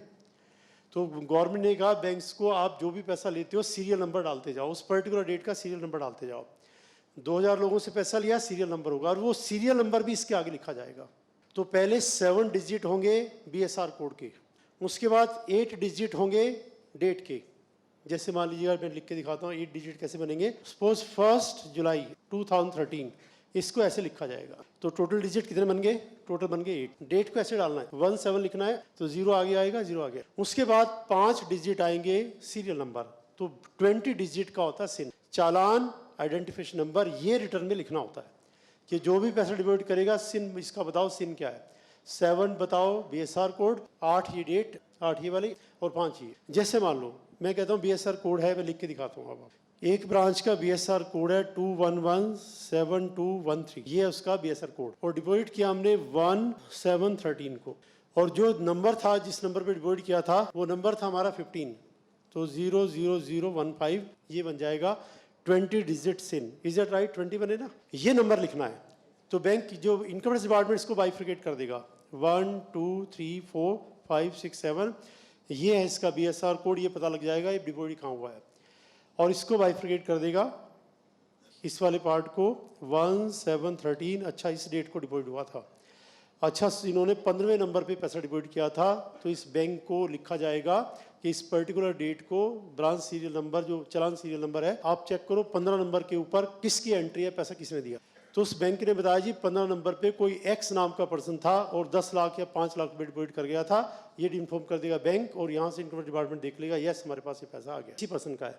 तो ये सिन लिखना होता है, रिटर्न के अंदर डालना होता है। तो कहने का मतलब ये है कि एडवांस टैक्स जिसने पे किया है पर्टिकुलर वो देगा, डिपार्टमेंट को पता लग जाएगा। अगर डिपार्टमेंट ने चेक नहीं किया और इस पर्सन ने एडवांस टैक्स का पेमेंट नहीं किया और ये फिगर झूठी डाली हुई है जो कि किसी की हिम्मत नहीं होगी, हम किसी बैंक में पैसा ना दे और उस बैंक का नाम लिख दें जी हमने दिया है 10 लाख रुपया, ये तो बहुत बड़ा फ्रॉड है गवर्नमेंट के साथ। किसी ने ऐसा कर दिया और वो पकड़ में आ गया, बहुत बड़ी हैवी पनिशमेंट है। इसलिए किसी की हिम्मत नहीं है कि वो इस तरह की गलती कर दे कि पेमेंट ना करे और अपनी तरफ से सब कुछ फिक्टिशियस बना के लिख दे, चालान सीरियल नंबर भी अपना, डेट भी अपनी, बैंक भी अपना, और डिपॉजिट है नहीं। ये तो बहुत बड़ा फ्रॉड है। किसी की हिम्मत नहीं इतना काम कर दे, चाहे डिपार्टमेंट रिटर्न चेक करे या ना करे। इस तरह से ये दोनों का कनेक्शन बनता है। गाँव से किसी की हिम्मत नहीं होगी इतनी बड़ी गलती कर दे। वो उसने डिपॉजिट किया होगा तभी लिखेगा, और वरना नहीं लिखेगा, पता लग जाएगा। और फिर उसके हिसाब से इंटरेस्ट का कैलकुलेशन होता है। इंटरेस्ट कैलकुलेशन वाली बात बताऊँ। अब इसमें से नया क्वेश्चन मत निकालना, फिर वो चैप्टर स्टार्ट हो जाएगा। मैं इतना ही बताऊँगा आपको, बताने के लिए तो मेरे पास इसमें बहुत कुछ है। मैं बची हुई क्लास यही बताता रहूँगा रिटर्न वाले पार्ट को, लेकिन मैं नहीं बताऊँगा क्योंकि हमारा चैप्टर हाथ से निकल जाएगा। इसमें से क्वेश्चन मत पूछना। फिर हाथ क्यों खड़ा किया? आगे का नहीं पूछना, पीछे का पूछना। एडवांस टेस्ट का, इसका तो नहीं पूछोगे ना? इसका पूछा तो देख लेना, फिर पूछो।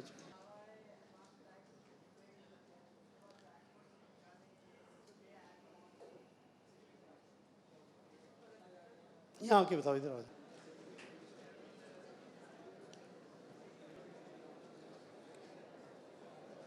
अच्छे से पूछो, लाउडली, इसको कानों पे लगा लो। सर ये जो सर गवर्नमेंट ने सर ये जो गवर्नमेंट ने एडवांस टैक्स जो डाला है ना सर हेडिंग, ये तो गलत है। उसके बाद जो एक्सपर्ट्स ने मीन्स दूसरा हेडिंग जो डाले हैं pay as you on scheme, ये भी तो एक तरफ से गलत सर। क्योंकि सर देखिए सर, ये जो एस्टिमेशन से हम टैक्स पे करते हैं ना, इसमें कैलकुलेशन तो नहीं होते, पहली बात। दूसरी बात, जब कैलकुलेशन नहीं होते तो हमें एग्जैक्ट पता नहीं चलता कि हमने कितना ऑन किया है। तो ये तो ऐसा डालना चाहिए था कि पे एज यू एस्टिमेट स्कीम, ऐसा होना चाहिए था। आप इंडिया से ठीक है। देखिए प्लीज, हमने कहा था कि जो लॉ बना हुआ है, हम ये अंडरस्टैंड करते हैं कि लॉ बनाने वाले ने क्यों बनाया है। हम कभी भी ये नहीं डिस्कस करते कि इससे बेटर लॉ हम बना सकते हैं। ऑल्टरनेट लॉ हम कभी डिस्कस नहीं करते, बिकॉज ऑल्टरनेट तो इसके एक नहीं हज़ार है। क्या हमें वो ऑल्टरनेट डिस्कस करें? नो। तो ये ऑल्टरनेट सजेस्ट कर रहे हैं। पहली बात, हम कभी भी ऑल्टरनेट सजेस्ट नहीं करते। अगर करना तो ये सजेशन किसको भेजा जाएगा? फाइनेंस मिनिस्टर को। आप ये सजेशन फाइनेंस मिनिस्टर को भेजो, बिकॉज कोई लॉ को बदलना तो क्या मैं बदल सकता हूँ? लॉ को नहीं बदल सकता। तो इसलिए कभी भी हम ऐसा नहीं करते। अपने माइंड में आप कभी भी ये मत लाना कि इसके बदले में ये लॉ बना सकते हैं।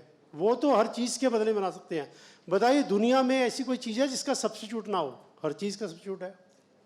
तो हम ये नहीं कह रहे आपसे कि आप बताओ इसका सब्स्टिट्यूट बताओ आप, ये कोई हम रिसर्च वर्क नहीं कर रहे। लेकिन फिर भी जो इन्होंने क्वेश्चन बोला वो मैं आपको बताता हूँ क्या बोला, एग्जैक्टली क्या बोला। ये बात जो मैं बता रहा हूँ इसलिए बता रहा हूँ कि आप नेक्स्ट टाइम भी किसी के माइंड में आए ऑल्टरनेट नहीं सोचते हम। ऑल्टरनेट तो बहुत है। अब इनका कहना है, जो मैंने कहा था ना, इसका नाम होना चाहिए pay as you earn scheme.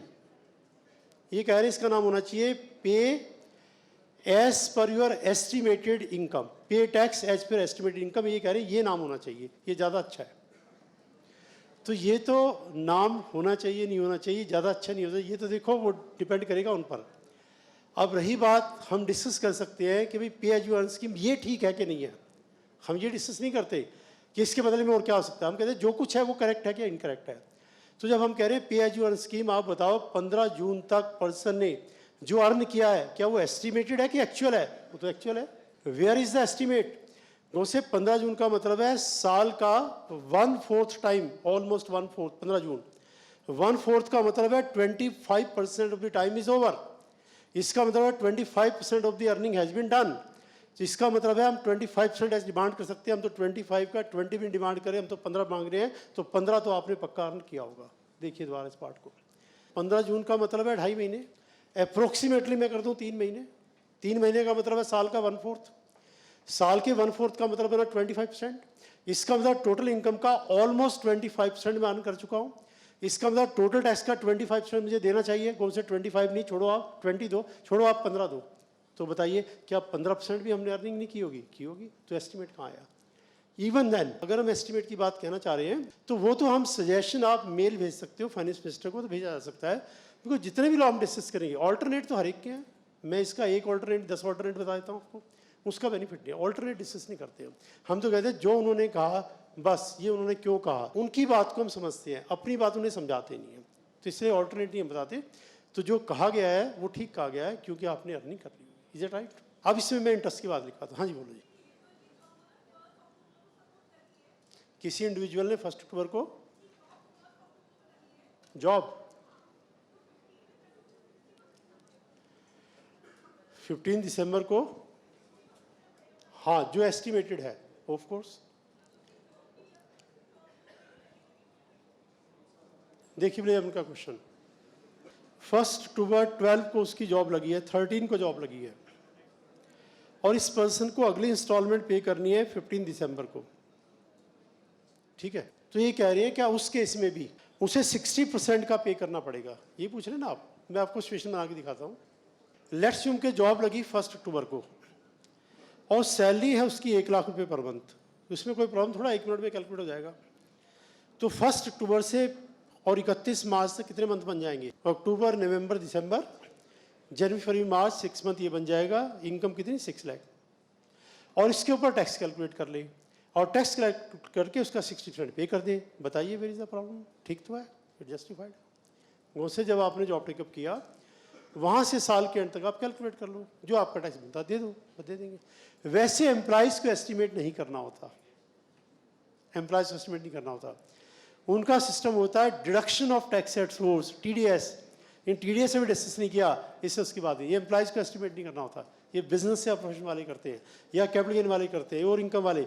Employee का जो टैक्स बनता है एम्प्लॉयर सैलरी देते हुए डिडक्ट कर लेता है, लेकिन उसके बारे में मत पूछना, वो सेपरेट चैप्टर है, deduction of tax at source, TDS। लेकिन फिर भी मैं थोड़ा सा आपको बता दूँ, थोड़ा सा बताना होता है रफली, उसमें से आप क्वेश्चन मत निकालना। TDS पहले भी थोड़ा सा मैंने बताया था। टैक्स डिडक्शन एट सोर्स, ये वाला पार्ट एम्प्लॉय का ये कवर होता है सेक्शन 192 में। इसका प्रोसीजर सेक्शन 192 में है। वो 192 ये कह रहा है इसका जो एम्प्लॉयर है, इस एम्प्लॉय का जो एम्प्लॉयर है ABC लिमिटेड मान लीजिएगा, ये ड्यूटी ABC लिमिटेड की है, एम्प्लॉय की नहीं है कि 6 लाख के ऊपर टैक्स निकाले कितना बनेगा। 1 अक्टूबर को ABC लिमिटेड कैलकुलेट कर लेगी कि 6 लाख में कितना बनेगा। मान लो कोई फिगर मैं लिख देता हूँ, मान लीजिएगा ये बनता है 60,000 की फिगर, मैं कोई भी फिगर लेता हूँ 60। तो ABC लिमिटेड इसको 6 महीने है, अक्टूबर से मार्च तक 6 से डिवाइड करेगी और हर महीने का टैक्स कैलकुलेट कर लेंगे 10,000। एवरेज टैक्स आ गया 10,000। जब इसको हर महीने 1 लाख की सैलरी देंगे, उसमें से 10,000 रुपये डिडक्ट करके इसको 90,000 का पेमेंट किया जाएगा और 10,000 रुपया ये कंपनी इसके ब्याज पे गवर्नमेंट को पेमेंट कर देगी। साल के एंड में एक्चुअल कैलकुलेट करेगा, अगर ज़्यादा पे हो गया है रिफंड ले लेगा, कम पे हुआ है और दे देगा। ये काम एम्प्लॉयर को करना होता है एम्प्लॉय के ब्याज पे। This is called deduction of tax at source. Employer salary देते हुए टैक्स का अमाउंट डिडक्ट करके एम्प्लॉय को देगा और वो पैसा देगा गवर्नमेंट को। Employee need not estimate. उससे आपके एम्प्लॉय को काम करने की जरूरत नहीं है, एम्प्लॉयर आपका काम कर देगा। लेकिन ये TDS सेक्शन 192 उसमें आएगा, ये एडवांस टैक्स में। लेकिन अगर एस्टिमेट करना भी पड़े तो प्रॉब्लम नहीं है, मैं इसको दोनों तरह से बता दिया, एडवांस टैक्स के हिसाब से भी TDS, लेकिन एज पर लॉ ये TDS में आता है। ठीक है, अब देखिए मैं इंटरेस्ट की बात अब आपको लिखवा दूँ, पहले इंटरेस्ट का पार्ट में लिखवा दूँ, then will do the calculation for interest. इसके आगे लिखिएगा,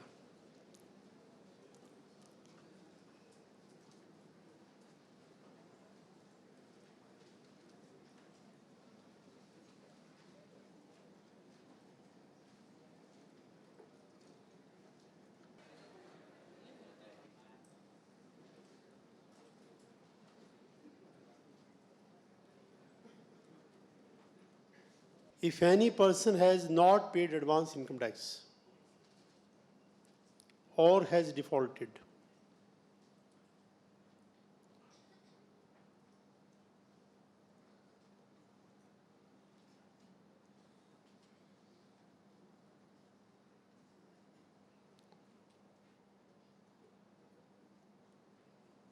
या तो बिल्कुल नहीं दिया या फिर कम दिया है, दोनों केस में टैक्स देना पड़ेगा। और has defaulted in payment of income tax, comma such person is required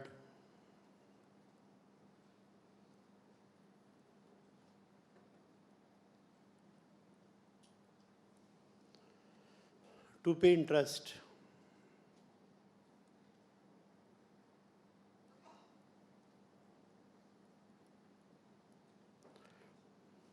at a rate of 1% per month, required to pay interest at a rate of 1% per month under section 234C.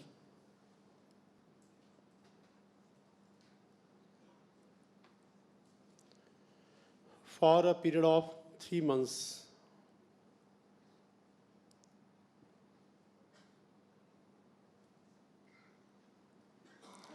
On each default,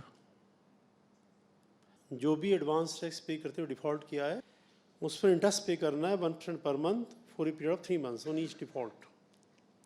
But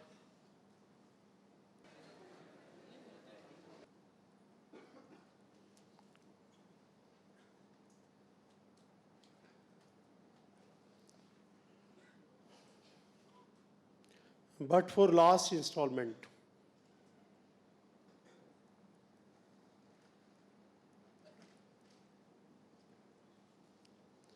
interest is to be paid.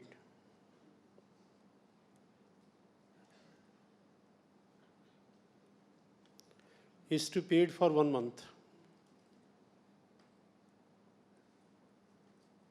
Her particular instalment का interest calculation अलग अलग होता है, इकट्ठा नहीं होगा, हर instalment को सेपरेटली चेक किया जाएगा, लेकिन पूरी बात क्वेश्चन समझ में आएगी, लेकिन कुछ पार्ट और भी लिखते हैं. But for last interest is to paid for 1 month. Next paragraph.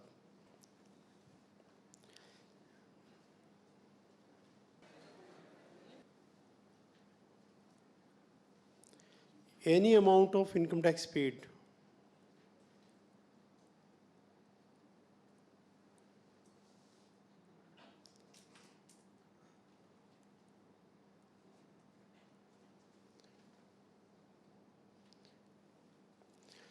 any amount of income tax paid up to 31st March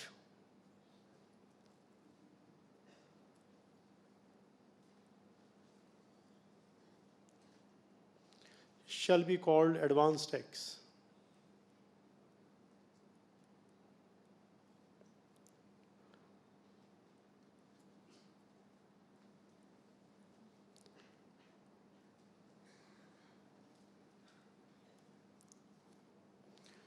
इकतीस मार्च तक जितना भी टैक्स हम पे करते हैं सारी को बोलते हैं advance tax. And income tax paid after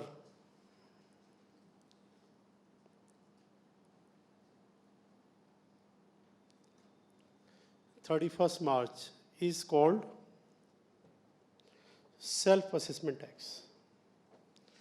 Is called self-assessment tax.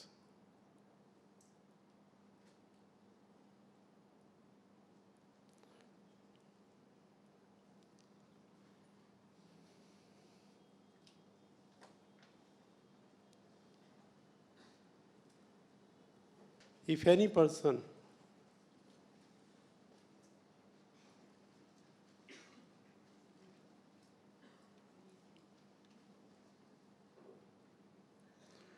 is called self-assessment tax.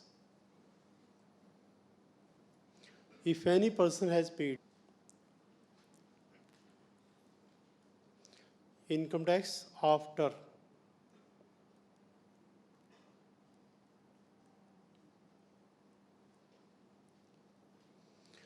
after 31st March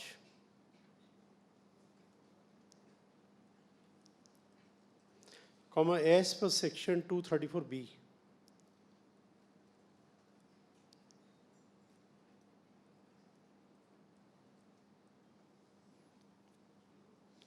as per section 234B comma such person has to pay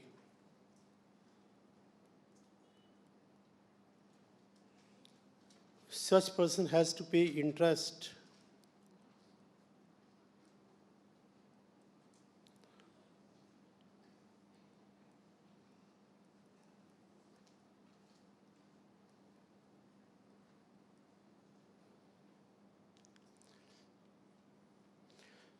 at a rate of 1% per month or part of a month.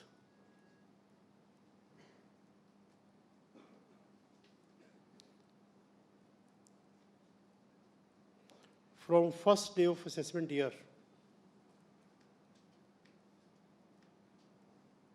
From first day of assessment year.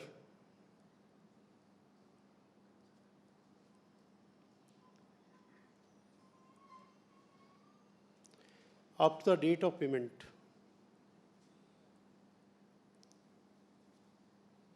from first day of assessment year up to the date of payment. However,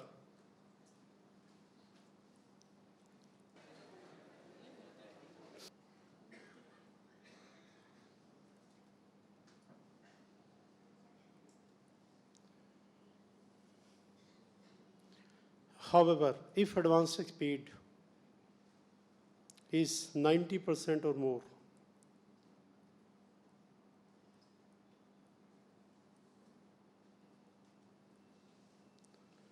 of total tax payable,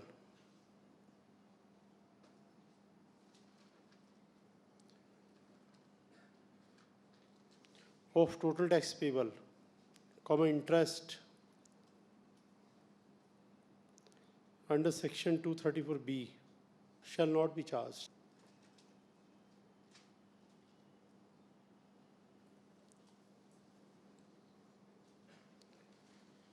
Interest under section 234B shall not be charged. Next paragraph.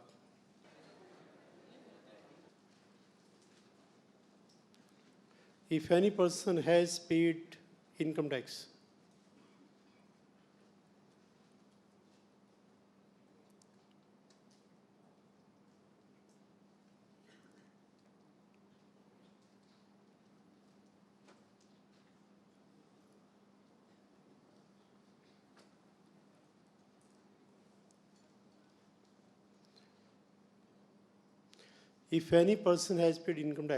after the last date of filing of return of income,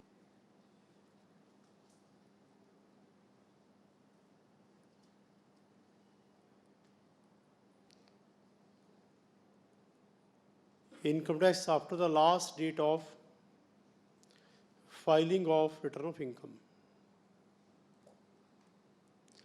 Return of income is ROI, return of income.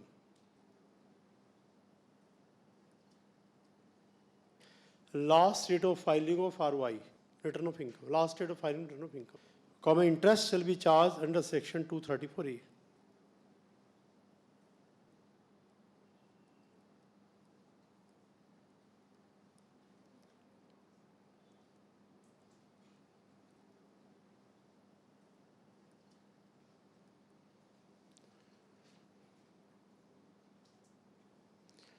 At a rate of 1% per month or part of a month.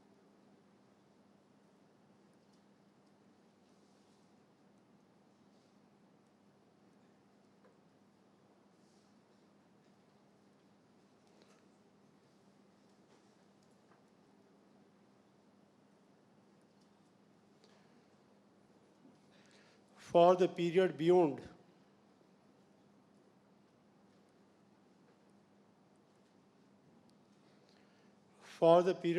the last date of ROI. ROI की date के बाद का में payment हुआ है उसका interest और charge हो.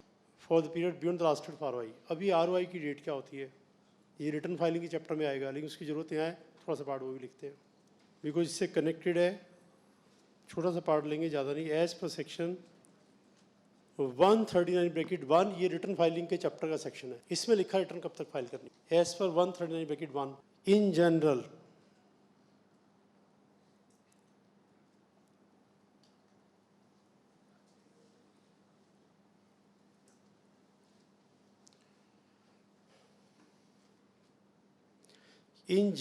a person should file ROI up to 31st July of assessment year.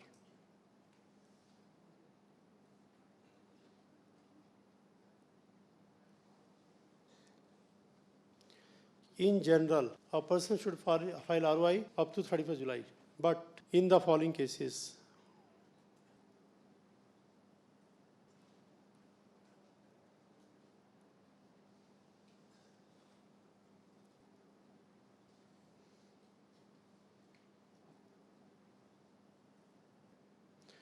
But in the following cases, last date shall be 30th September of assessment year. कौन सी केस? नंबर 1 कंपनी SSC, हर company की last date 30 September.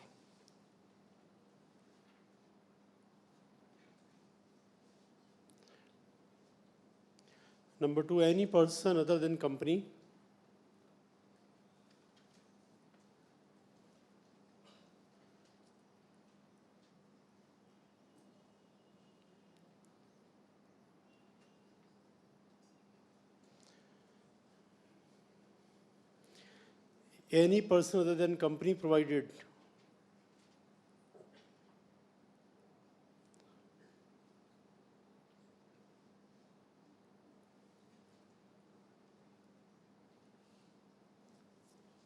provided the assessee is required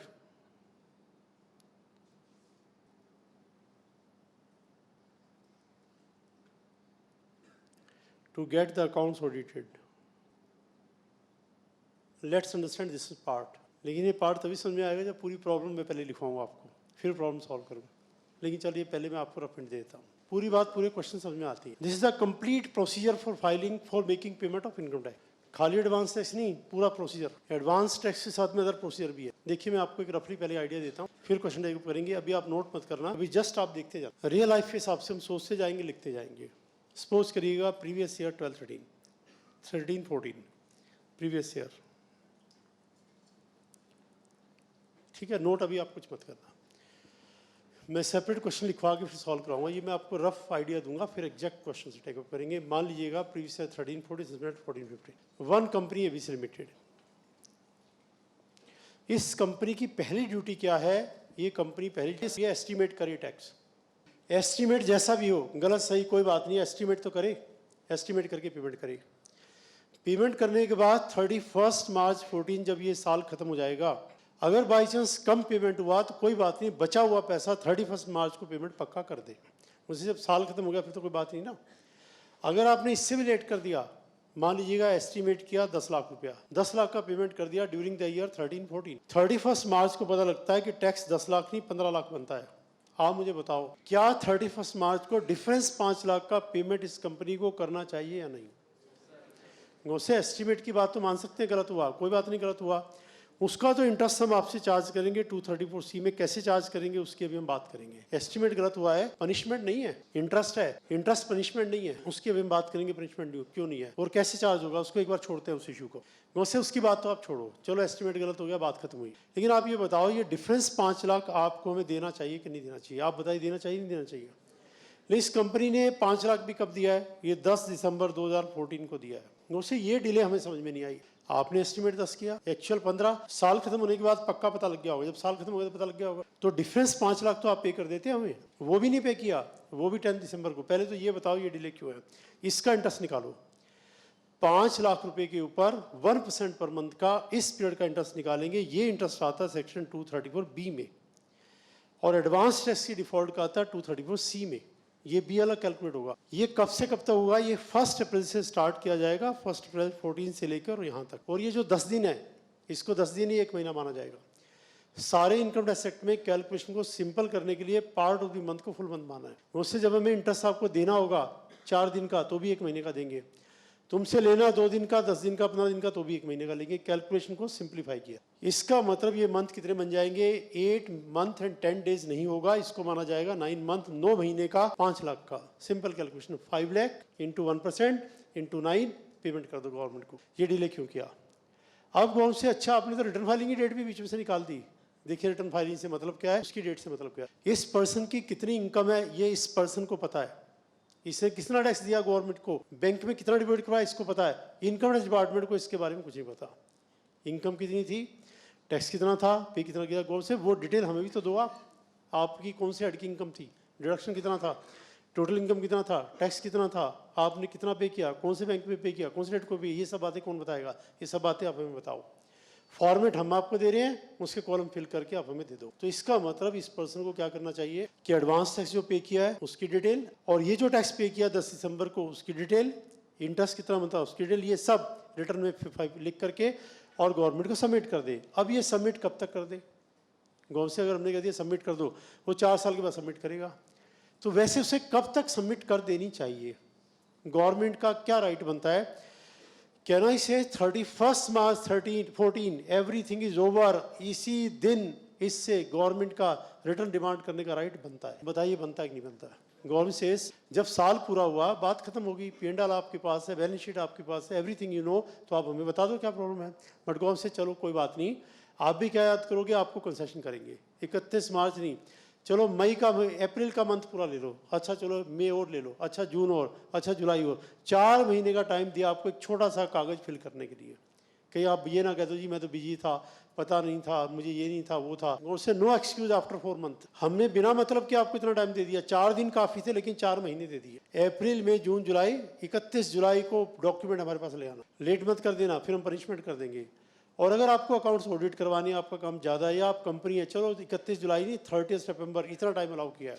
company को return file करने date 30 सितंबर है और बाकी सबकी 30 जुलाई, लेकिन जिसको ऑडिट करवाना है उसकी भी 30 सितंबर है। ऑडिट किसको करवाना है? जिसके बिजनेस की टर्नओवर 100 लाख से ज़्यादा, 1 करोड़ से ज़्यादा है, उसको अपने सारे अकाउंट्स ऑडिट करवा के फिर रिटर्न फाइल करनी है। जिसकी प्रोफेशन में रिसिप्ट 25 लाख से ज़्यादा है, उसको भी ऑडिट करवानी है। अब ये ऑडिट करवाने का पर्पज़ क्या है, थोड़ी बात बीच में और ऐड कर देते हैं। हमने कहा था 95% रन चेक नहीं होती, क्योंकि सारी चेक करना पॉसिबल नहीं है, क्योंकि अपने सिटीजन्स को डराना ठीक नहीं है। रियलिटी में सारी की सारी चेक हो जाएंगी। कैसे चेक हो जाएंगी? जिसका भी टर्नओवर 1 करोड़ से ज़्यादा है, ऑडिट करवा रहे हैं। ऑडिट करवा रहे हैं मतलब क्या, ज़बरदस्त चेकिंग की जाएगी। इनकम टैक्स डिपार्टमेंट क्या चेकिंग करेगा? जो एक चार्टर्ड अकाउंटेंट चेकिंग कर देगा। चार्टर्ड अकाउंटेंट की चेकिंग किया हुआ 100% ओके आएगा डिपार्टमेंट से। अब बताओ इसकी आगे हम और क्या चेकिंग करेंगे? हो तो गई चेकिंग। यानी रियलिटी में गवर्नमेंट अपना काम किससे करवा रही है? चार्टर्ड अकाउंटेंट से। चार्टर्ड अकाउंटेंट ऑडिट करेगा, सीए एक एक चीज़ को चेक कर देगा, सब चीज़ को चेक करके फिर देगा। तो उनसे हम क्या करेंगे? चेक करके, चेक हो तो गया। और सीए की चेकिंग में और डिपार्टमेंट की चेकिंग में डिफरेंस है। क्या डिफरेंस है? सीए जब चेक करेगा, कोई मिस्टेक आ जाएगी तो एसएससी को बता देगा, गलतियाँ ठीक कर लो। इनकम टैक्स डिपार्टमेंट मिस्टेक को पकड़ेगा तो इनकम डिपार्टमेंट से हम आपको पनिशमेंट देंगे। तो एसएससी डरता है जो चेकिंग इनकम टैक्स डिपार्टमेंट करेगा मुझे पनिशमेंट देंगे। एसएससी नहीं डरता है जो चेकिंग सीए करेगा, बिकॉज वो ठीक करवाएगा। जनरली ऑडिटर्स के बारे में क्या कहते हैं? Auditors are barking dogs not bloodhounds. Sentence सुना होगा ना आपने? Whether they are the barking dogs of the bloodhounds, they are the barking dogs. मतलब एक वो पर्सन है जो अलर्ट कर देगा, भाई चौकन्ने हो जाओ और मैं तुम्हें कुछ नहीं कहता, और एक सीधा अटैक कर देगा। तो जो ब्लड हाउंड्स हैं, जो शिकारी वो जो होते हैं, वो क्या करते हैं? सीधा अटैक करके बिल्कुल खा जाते हैं बंदे को, सोचने का मौका ही नहीं देते। और जो बार्किंग डॉग्स हैं अलर्ट कर देते हैं कि भाई देखो हम अटैक कर देंगे, तुम अलर्ट हो जाओ। तो ऑडिटर्स का काम क्या है? ऑडिटर एसएससी को बिठाएंगे, समझाएंगे, देखो ये तुमने क्या किया, इसको ठीक करो, लाओ मैं ठीक करवाता हूँ। तो एसएससी में से लाओ जी ठीक कर देते हैं। और इनकम डिपार्टमेंट अच्छा गड़बड़ की थी, पकड़ में आ गए, पनिशमेंट इम्प्रिजनमेंट भी दूंगा। तो इसलिए गवर्नमेंट से हमारी चेकिंग में उनकी चेकिंग में डिफरेंस है। आप ऑडिटर से चेक करवा लाओ, कोई गलती है ठीक करवा लो। हम कब कह रहे हैं हमें पनिशमेंट थोड़ा देनी है, तो हम चेक नहीं करेंगे। और जो 1 करोड़ से कम टर्नओवर है, टर्नओवर 1 करोड़ से कम है, उसकी इनकम कितनी होगी? 5-6 लाख इनकम होगी। ये 5-6 लाख वाले की क्या चेकिंग करेंगे? 5-6 लाख वाले ने बेचारे ने 10,000 टैक्स बचाया होगा, उसकी चेकिंग करने बैठ जाएंगे, वो हंसेगा। और करोड़ों रुपए वाले को तो पता नहीं तुम्हें, मेरा पता तुम्हें, तो उससे क्या करेंगे चेक करके? जिसकी 1 करोड़ की टर्नओवर है उसकी इनकम 5-7 लाख ही होगी, इससे ज़्यादा नहीं होगी। 5-7 लाख वाले का जबरदस्ती चेकिंग करने बैठे हैं, अगली बार वो रिटर्न और नहीं फाइल करेगा। वो कहेगा अच्छा चेकिंग करके परेशान करते जाओ, मैं रिटर्न नहीं फाइल नहीं करता। और जो बड़े बड़े एसएससी हैं वो ऑडिटर पहले चेक करेगा। अब हमने कहा ऑडिटर, थोड़ी सी ऑडिटर की बात कर लें, चार्टर्ड अकाउंटेंट इन प्रैक्टिस की बात कर लें। जब सीए से चेक करेगा तो क्या लगता है सीए उसमें से मिस्टेक को छोड़ेगा कि नहीं छोड़ेगा? दूसरा पार्ट, अगर सीए मिस्टेक को छोड़ दे, वो पकड़ में आ जाए तो क्या होगा? क्या सीए के अगेंस्ट कोई एक्शन हो सकता है? नहीं हो सकता। अगर ऑडिट की जा रही है, अकाउंट्स की चेकिंग करनी थी और उसमें चेकिंग नहीं की है, जानबूझ के छोड़ दिया है, और ये इनकम टैक्स डिपार्टमेंट की नॉलेज में आया, तो इनकम टैक्स डिपार्टमेंट आज तो ऑडिटर कि आपने ये मिस्टेक कैसे छोड़ दी, आपने इसको कैसे नहीं पकड़ा, आप एसएससी के साथ मिले हुए, आपने जानबूझ के ऐसा किया है। तो ऑडिटर अगर कन्विंस कर दे भी जानबूझ के नहीं, फिर तो बात खत्म हो जाएगी।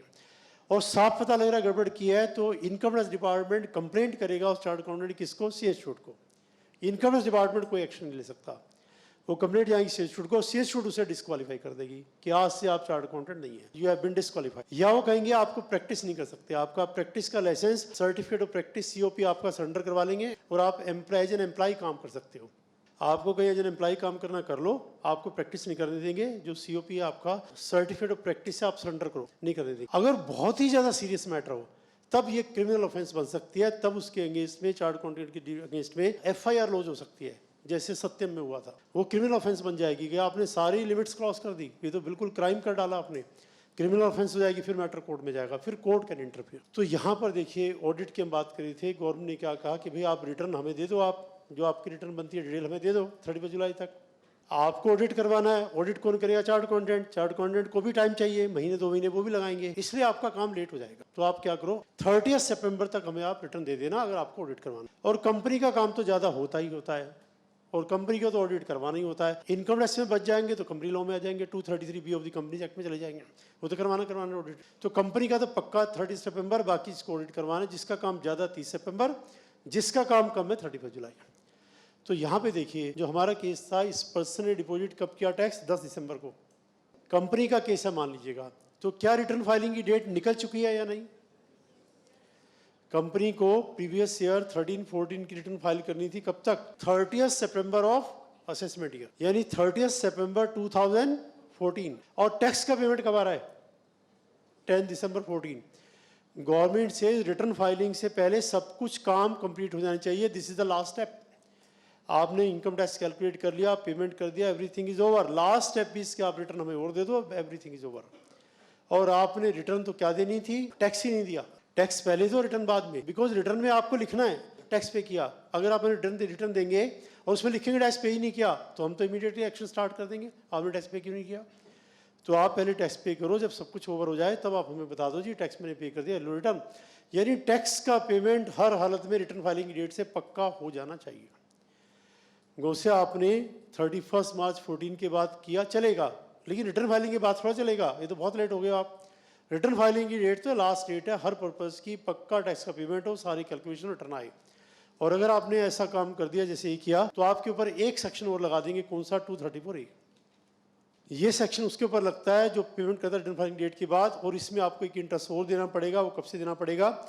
रिटर्न फाइलिंग की डेट के बाद से। रिटर्न फाइलिंग डेट थी 30 सितंबर 14, तो वहां से लेकर और 10 दिसंबर 14 तक इंटरेस्ट और देना पड़ेगा। ये कौन से सेक्शन का है? 234A का। तो जो आपका अमाउंट इन डिफॉल्ट है वो 5 लाख है। आप नोट मत करना, मैं वैसे ही जल्दी लिख रहा हूँ। 1% इंटू इस पीरियड का, अक्टूबर नवंबर दिसंबर, 2 महीने 10 दिन, लेकिन पार्ट को क्या माना जाएगा? Full into 3। ये इंटरेस्ट और चार्ज होगा 234A का। बी का दिया, ए का दिया, सी का भी रहता, सी का मैं बताऊंगा, सी का और ज्यादा कॉम्प्लिकेटेड है, इसलिए मैंने सी पहले रोका है।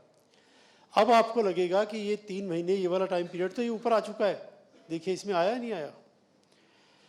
234B का टाइम पीरियड ये है, 1 अप्रैल से 10 दिसंबर, ये वाला टाइम पीरियड क्या बीच में आया है कि नहीं आया? आ चुका है। इसका इंटरेस्ट 234B में लग चुका है, गो से यस लग चुका है। एक बार और निकालो, डबल इंटरेस्ट निकालो।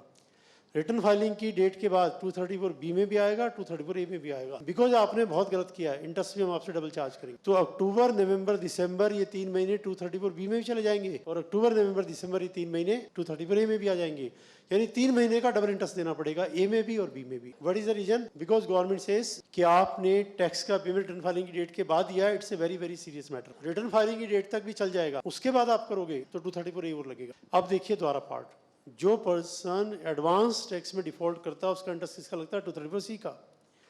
और जो 31 मार्च निकलने के बाद देता है उसके ऊपर सी के साथ बी और लग जाता है, और जो रिटर्न फाइलिंग की डेट के बाद देगा उसके ऊपर बी और सी के साथ ए और लग जाएगा। तो 3 अलग अलग सेक्शन है, 234ABC दी जाता है। 3 सेक्शंस में इंटरेस्ट चार्ज होता है। और इंटरेस्ट का कैलकुलेशन इनकम टैक्स का अपने आप में थोड़ा सा डिफिकल्ट माना जाता है। अभी मैं आपको सी का कैलकुलेट करवाऊंगा। सी का डिफिकल्ट है, बी और ए तो सिंपल है। बी और ए हमें कंसेप्ट समझाते हैं, और सी का कैलकुलेशन हमें इंटरेस्ट कैलकुलेट करना सिखाता है। दोबारा फिर देखिएगा, एक कॉमन मैन को, एक कंपनी को, पार्टनरशिप को क्या करना चाहिए? अब देखिए स्ट्रक्चर आपके माइंड में आना चाहिए कि डिपार्टमेंट का बनाया सिस्टम क्या है। सबसे पहले अच्छा रहेगा साल खत्म होने से पहले ही दे दो, अपने आप एस्टिमेट कर लो, और एस्टिमेट ऐसा जबरदस्त एस्टिमेट करो कि एक्चुअल से मिल जाए। यानी हर एसएससी को पूरे एफर्ट्स करने चाहिए कि उसको मिला दे। बाई चांस नहीं मिल पा रहा, थोड़ा बहुत कम रह गया एस्टिमेट, एक्चुअल ज़्यादा है, तो क्या हुआ? जो थोड़ा बहुत है 31 मार्च को पेमेंट कर दो, खाली 234C लगेगा, बी और ए से बच गए। अगर आपने 31 मार्च निकाल दी है, एक आध महीना ऊपर हो गया तो कोई बात नहीं, एक आध महीने का 234B दे देना, चलेगा। लेकिन आपने रिटर्न फाइलिंग की डेट भी निकाल दी तो उसके बाद 234A और लग जाएगा। इन जनरल कोई पर्सन रियल लाइफ में रिटर्न फाइलिंग की डेट नहीं निकालता है। जिसको टैक्स का पेमेंट करना है, 99% लोग रिटर्न फाइल करने से पहले पेमेंट कर देते, बिकॉज उनको पता है पेमेंट तो करना ही पड़ेगा, बच के जाएंगे कहाँ। जिस चीज़ का पता है बच के जाएंगे कहाँ, उससे बचना बेकार है। एग्जाम तो देना ही है, बच के जाएंगे कहाँ। तो इसलिए बेटर है क्यों ना पहले दिन से स्टडी स्टार्ट कर दें। वो जिसका पता है बच नहीं सकते वो तो काम करने पड़ेगा।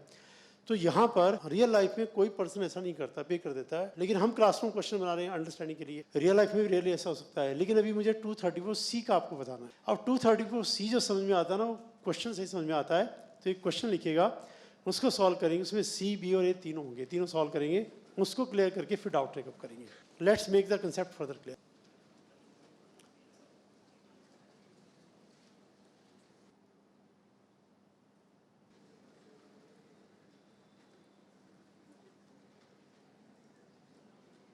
ABC Limited estimated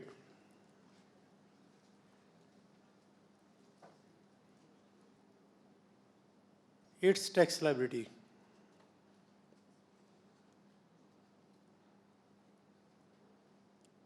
to be rupees 5 lakh.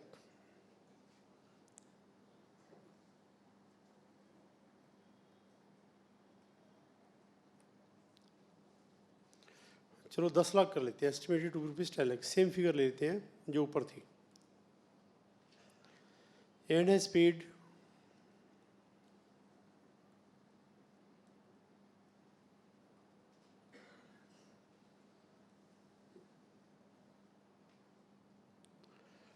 Advance tax accordingly, 10 lakh estimate किया, अकॉर्डिंगली पेमेंट कर दिया।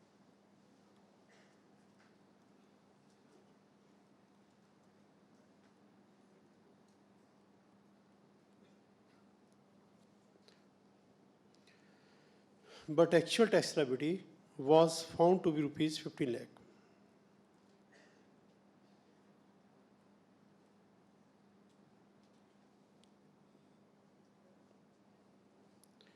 एक्चुअल पता लगा साल के एंड में कि 15 लाख है।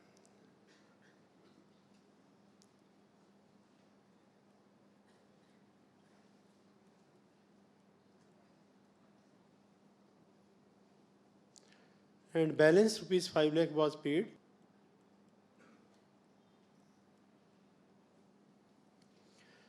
on 10th December 14। Balance 5 lakh का पेमेंट देखिए जाके कब होता है, 10 दिसंबर 14। Compute interest payable by the company.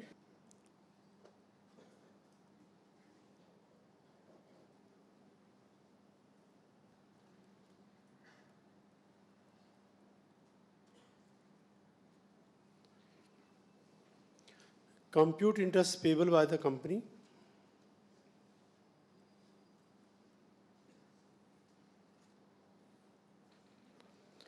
For assessment year 14-15। Previous year 13-14 लिख लो, असेसमेंट 14-15 एक ही बात है। अब आप सॉल्यूशन साथ साथ कॉपी कर लेना।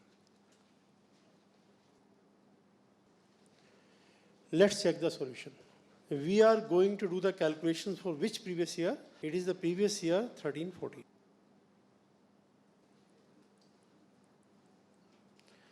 We are going to do the calculation for whom? We are going to do the calculation for ABC Limited, the company. How much is the estimated part?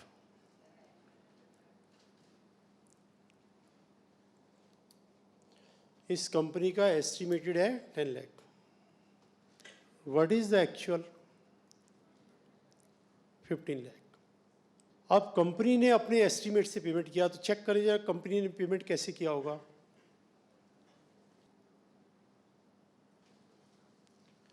15 जून 12 को कंपनी ने अपने एस्टीमेट का 15% पे किया होगा। तो how much they have paid? 150। और 15 सितंबर तक how much they have paid total?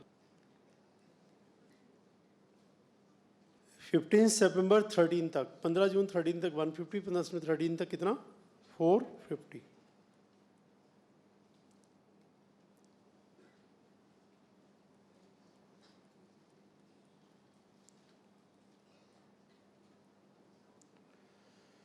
Fifteen दिसंबर 13 तक 750 और 15 मार्च 14 तक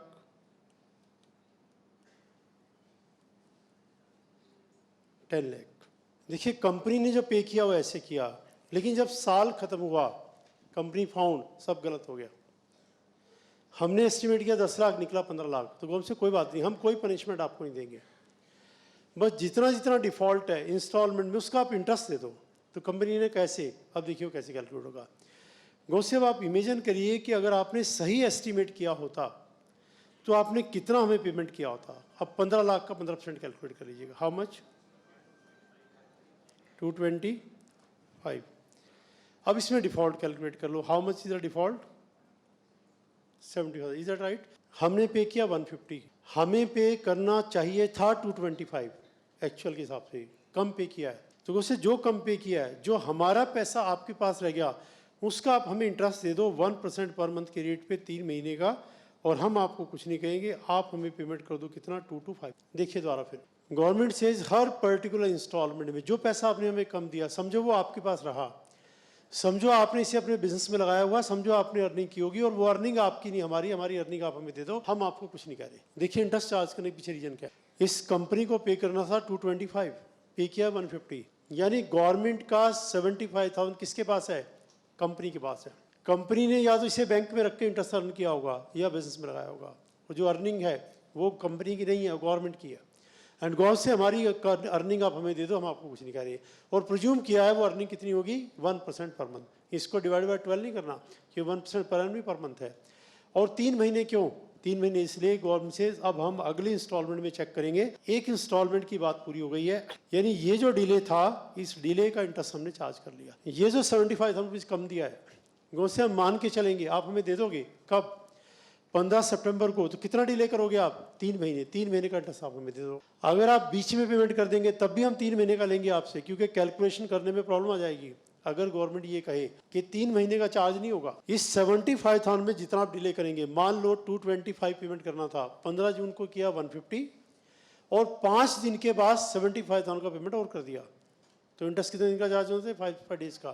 लेकिन अभी भी 3 महीने का चार्ज होगा, बिकॉज गवर्नमेंट से कैलकुलेशन डिफिकल्ट हो जाएगा। अगर हम ये कह दें जी जितने दिन डिले हुआ, तो आप क्या करोगे, 75,000 रुपये देना है, हर रोज जाके 100 रुपये डिपॉजिट करवाओगे, और फिर कहोगे जी कैलकुलेट कर लो इंटरेस्ट कितना बनता है। कैलकुलेशन को सिंपल करने के लिए देना है तो 15 जून को दो, वरना फिर कब देना, 15 सितंबर को। हम तो 3 महीने का इंटरेस्ट चार्ज कर लेंगे, बीच में आप देना चाहो दे दो, क्योंकि कैलकुलेशन डिफिकल्ट हो जाएगा। ये ऑलरेडी डिफिकल्ट है और डिफिकल्ट हो जाएगा।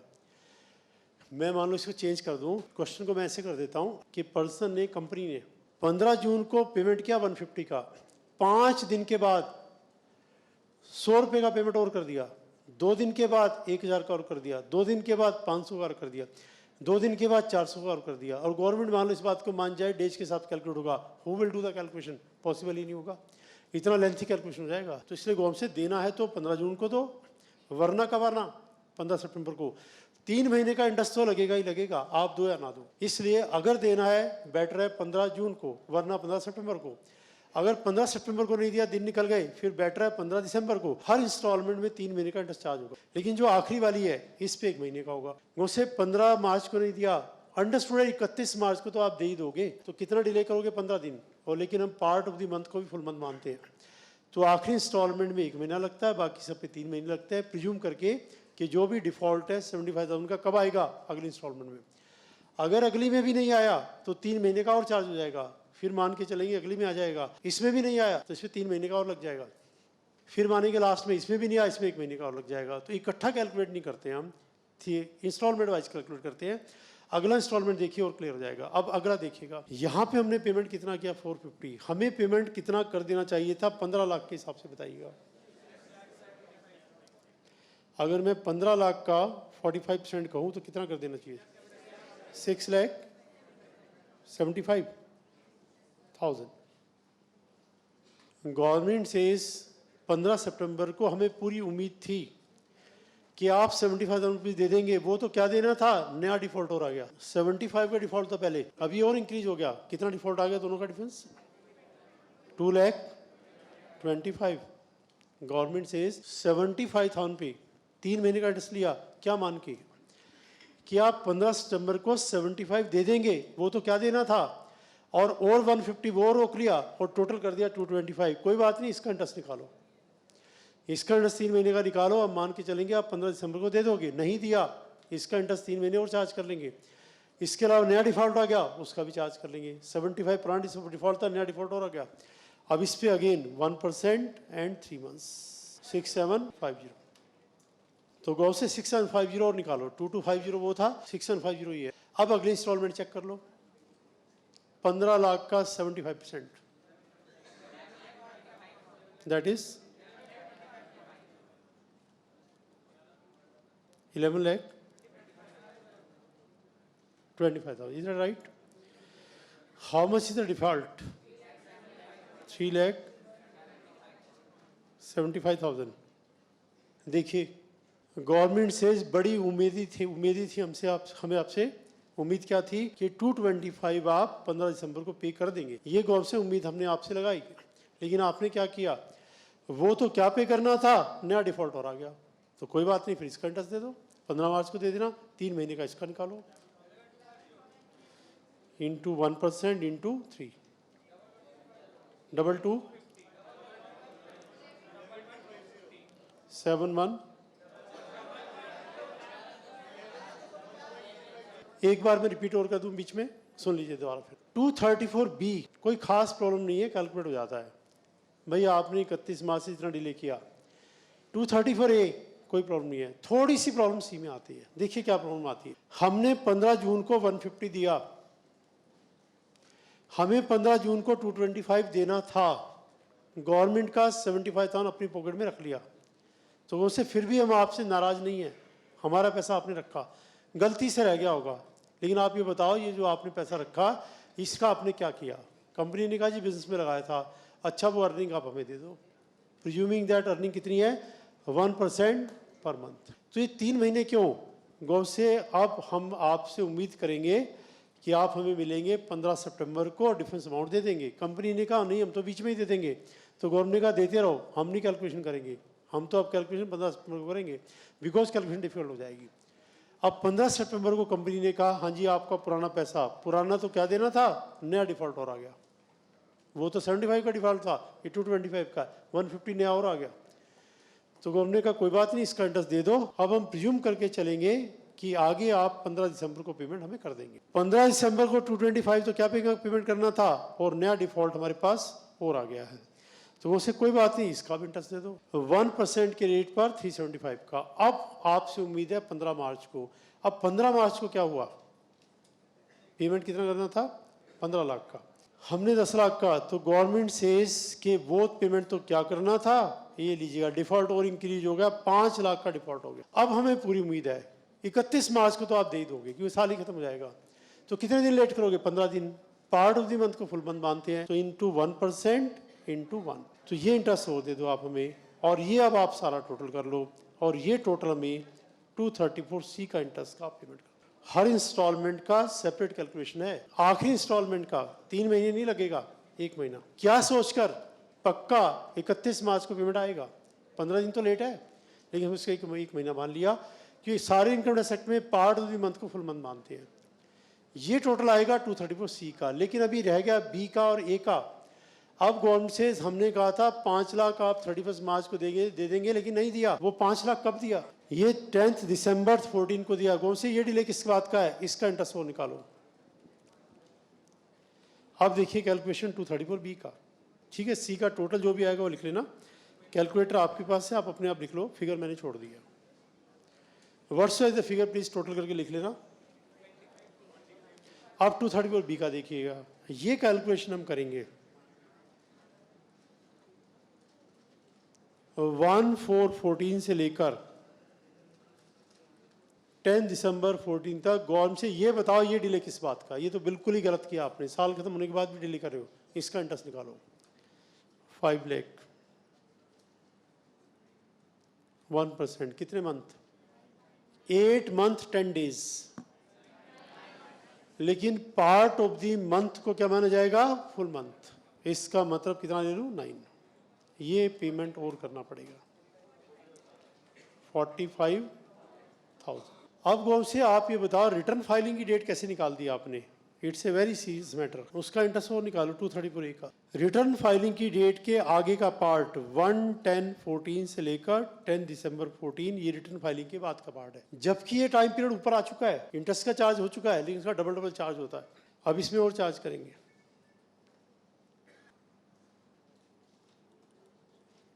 कितने मंथ? ये और चार्ज हो जाएगा। यानी इस कंपनी को 234C देना पड़ेगा, 234B देना पड़ेगा, 234A देना पड़ेगा। जो खाली एडवांस से डिफॉल्ट करता है 234C से काम चल जाएगा, नहीं, जो 31 मार्च से आगे चलता है उसका 230 पर भी लग जाएगा, जो रिटर्न फाइलिंग डेट से आगे निकलता है उसका 230 पर ही लग जाएगा। तो इस पार्ट को भी मैं ब्रेक के बाद रिपीट करूँगा, प्लस एक क्वेश्चन आपको दूंगा करने के लिए, ये तब जाके क्लियर होगा, उसके बाद डाउट्स पूछना आप। अभी एक क्वेश्चन पहले मैं आपको करने के लिए दूंगा। तो लेट्स फर्स्ट है ब्रेक, ब्रेक के बाद मैं रिपीट करूँगा, उसके बाद फिर टेकअप करेंगे डाउट्स। लेट्स है ब्रेक।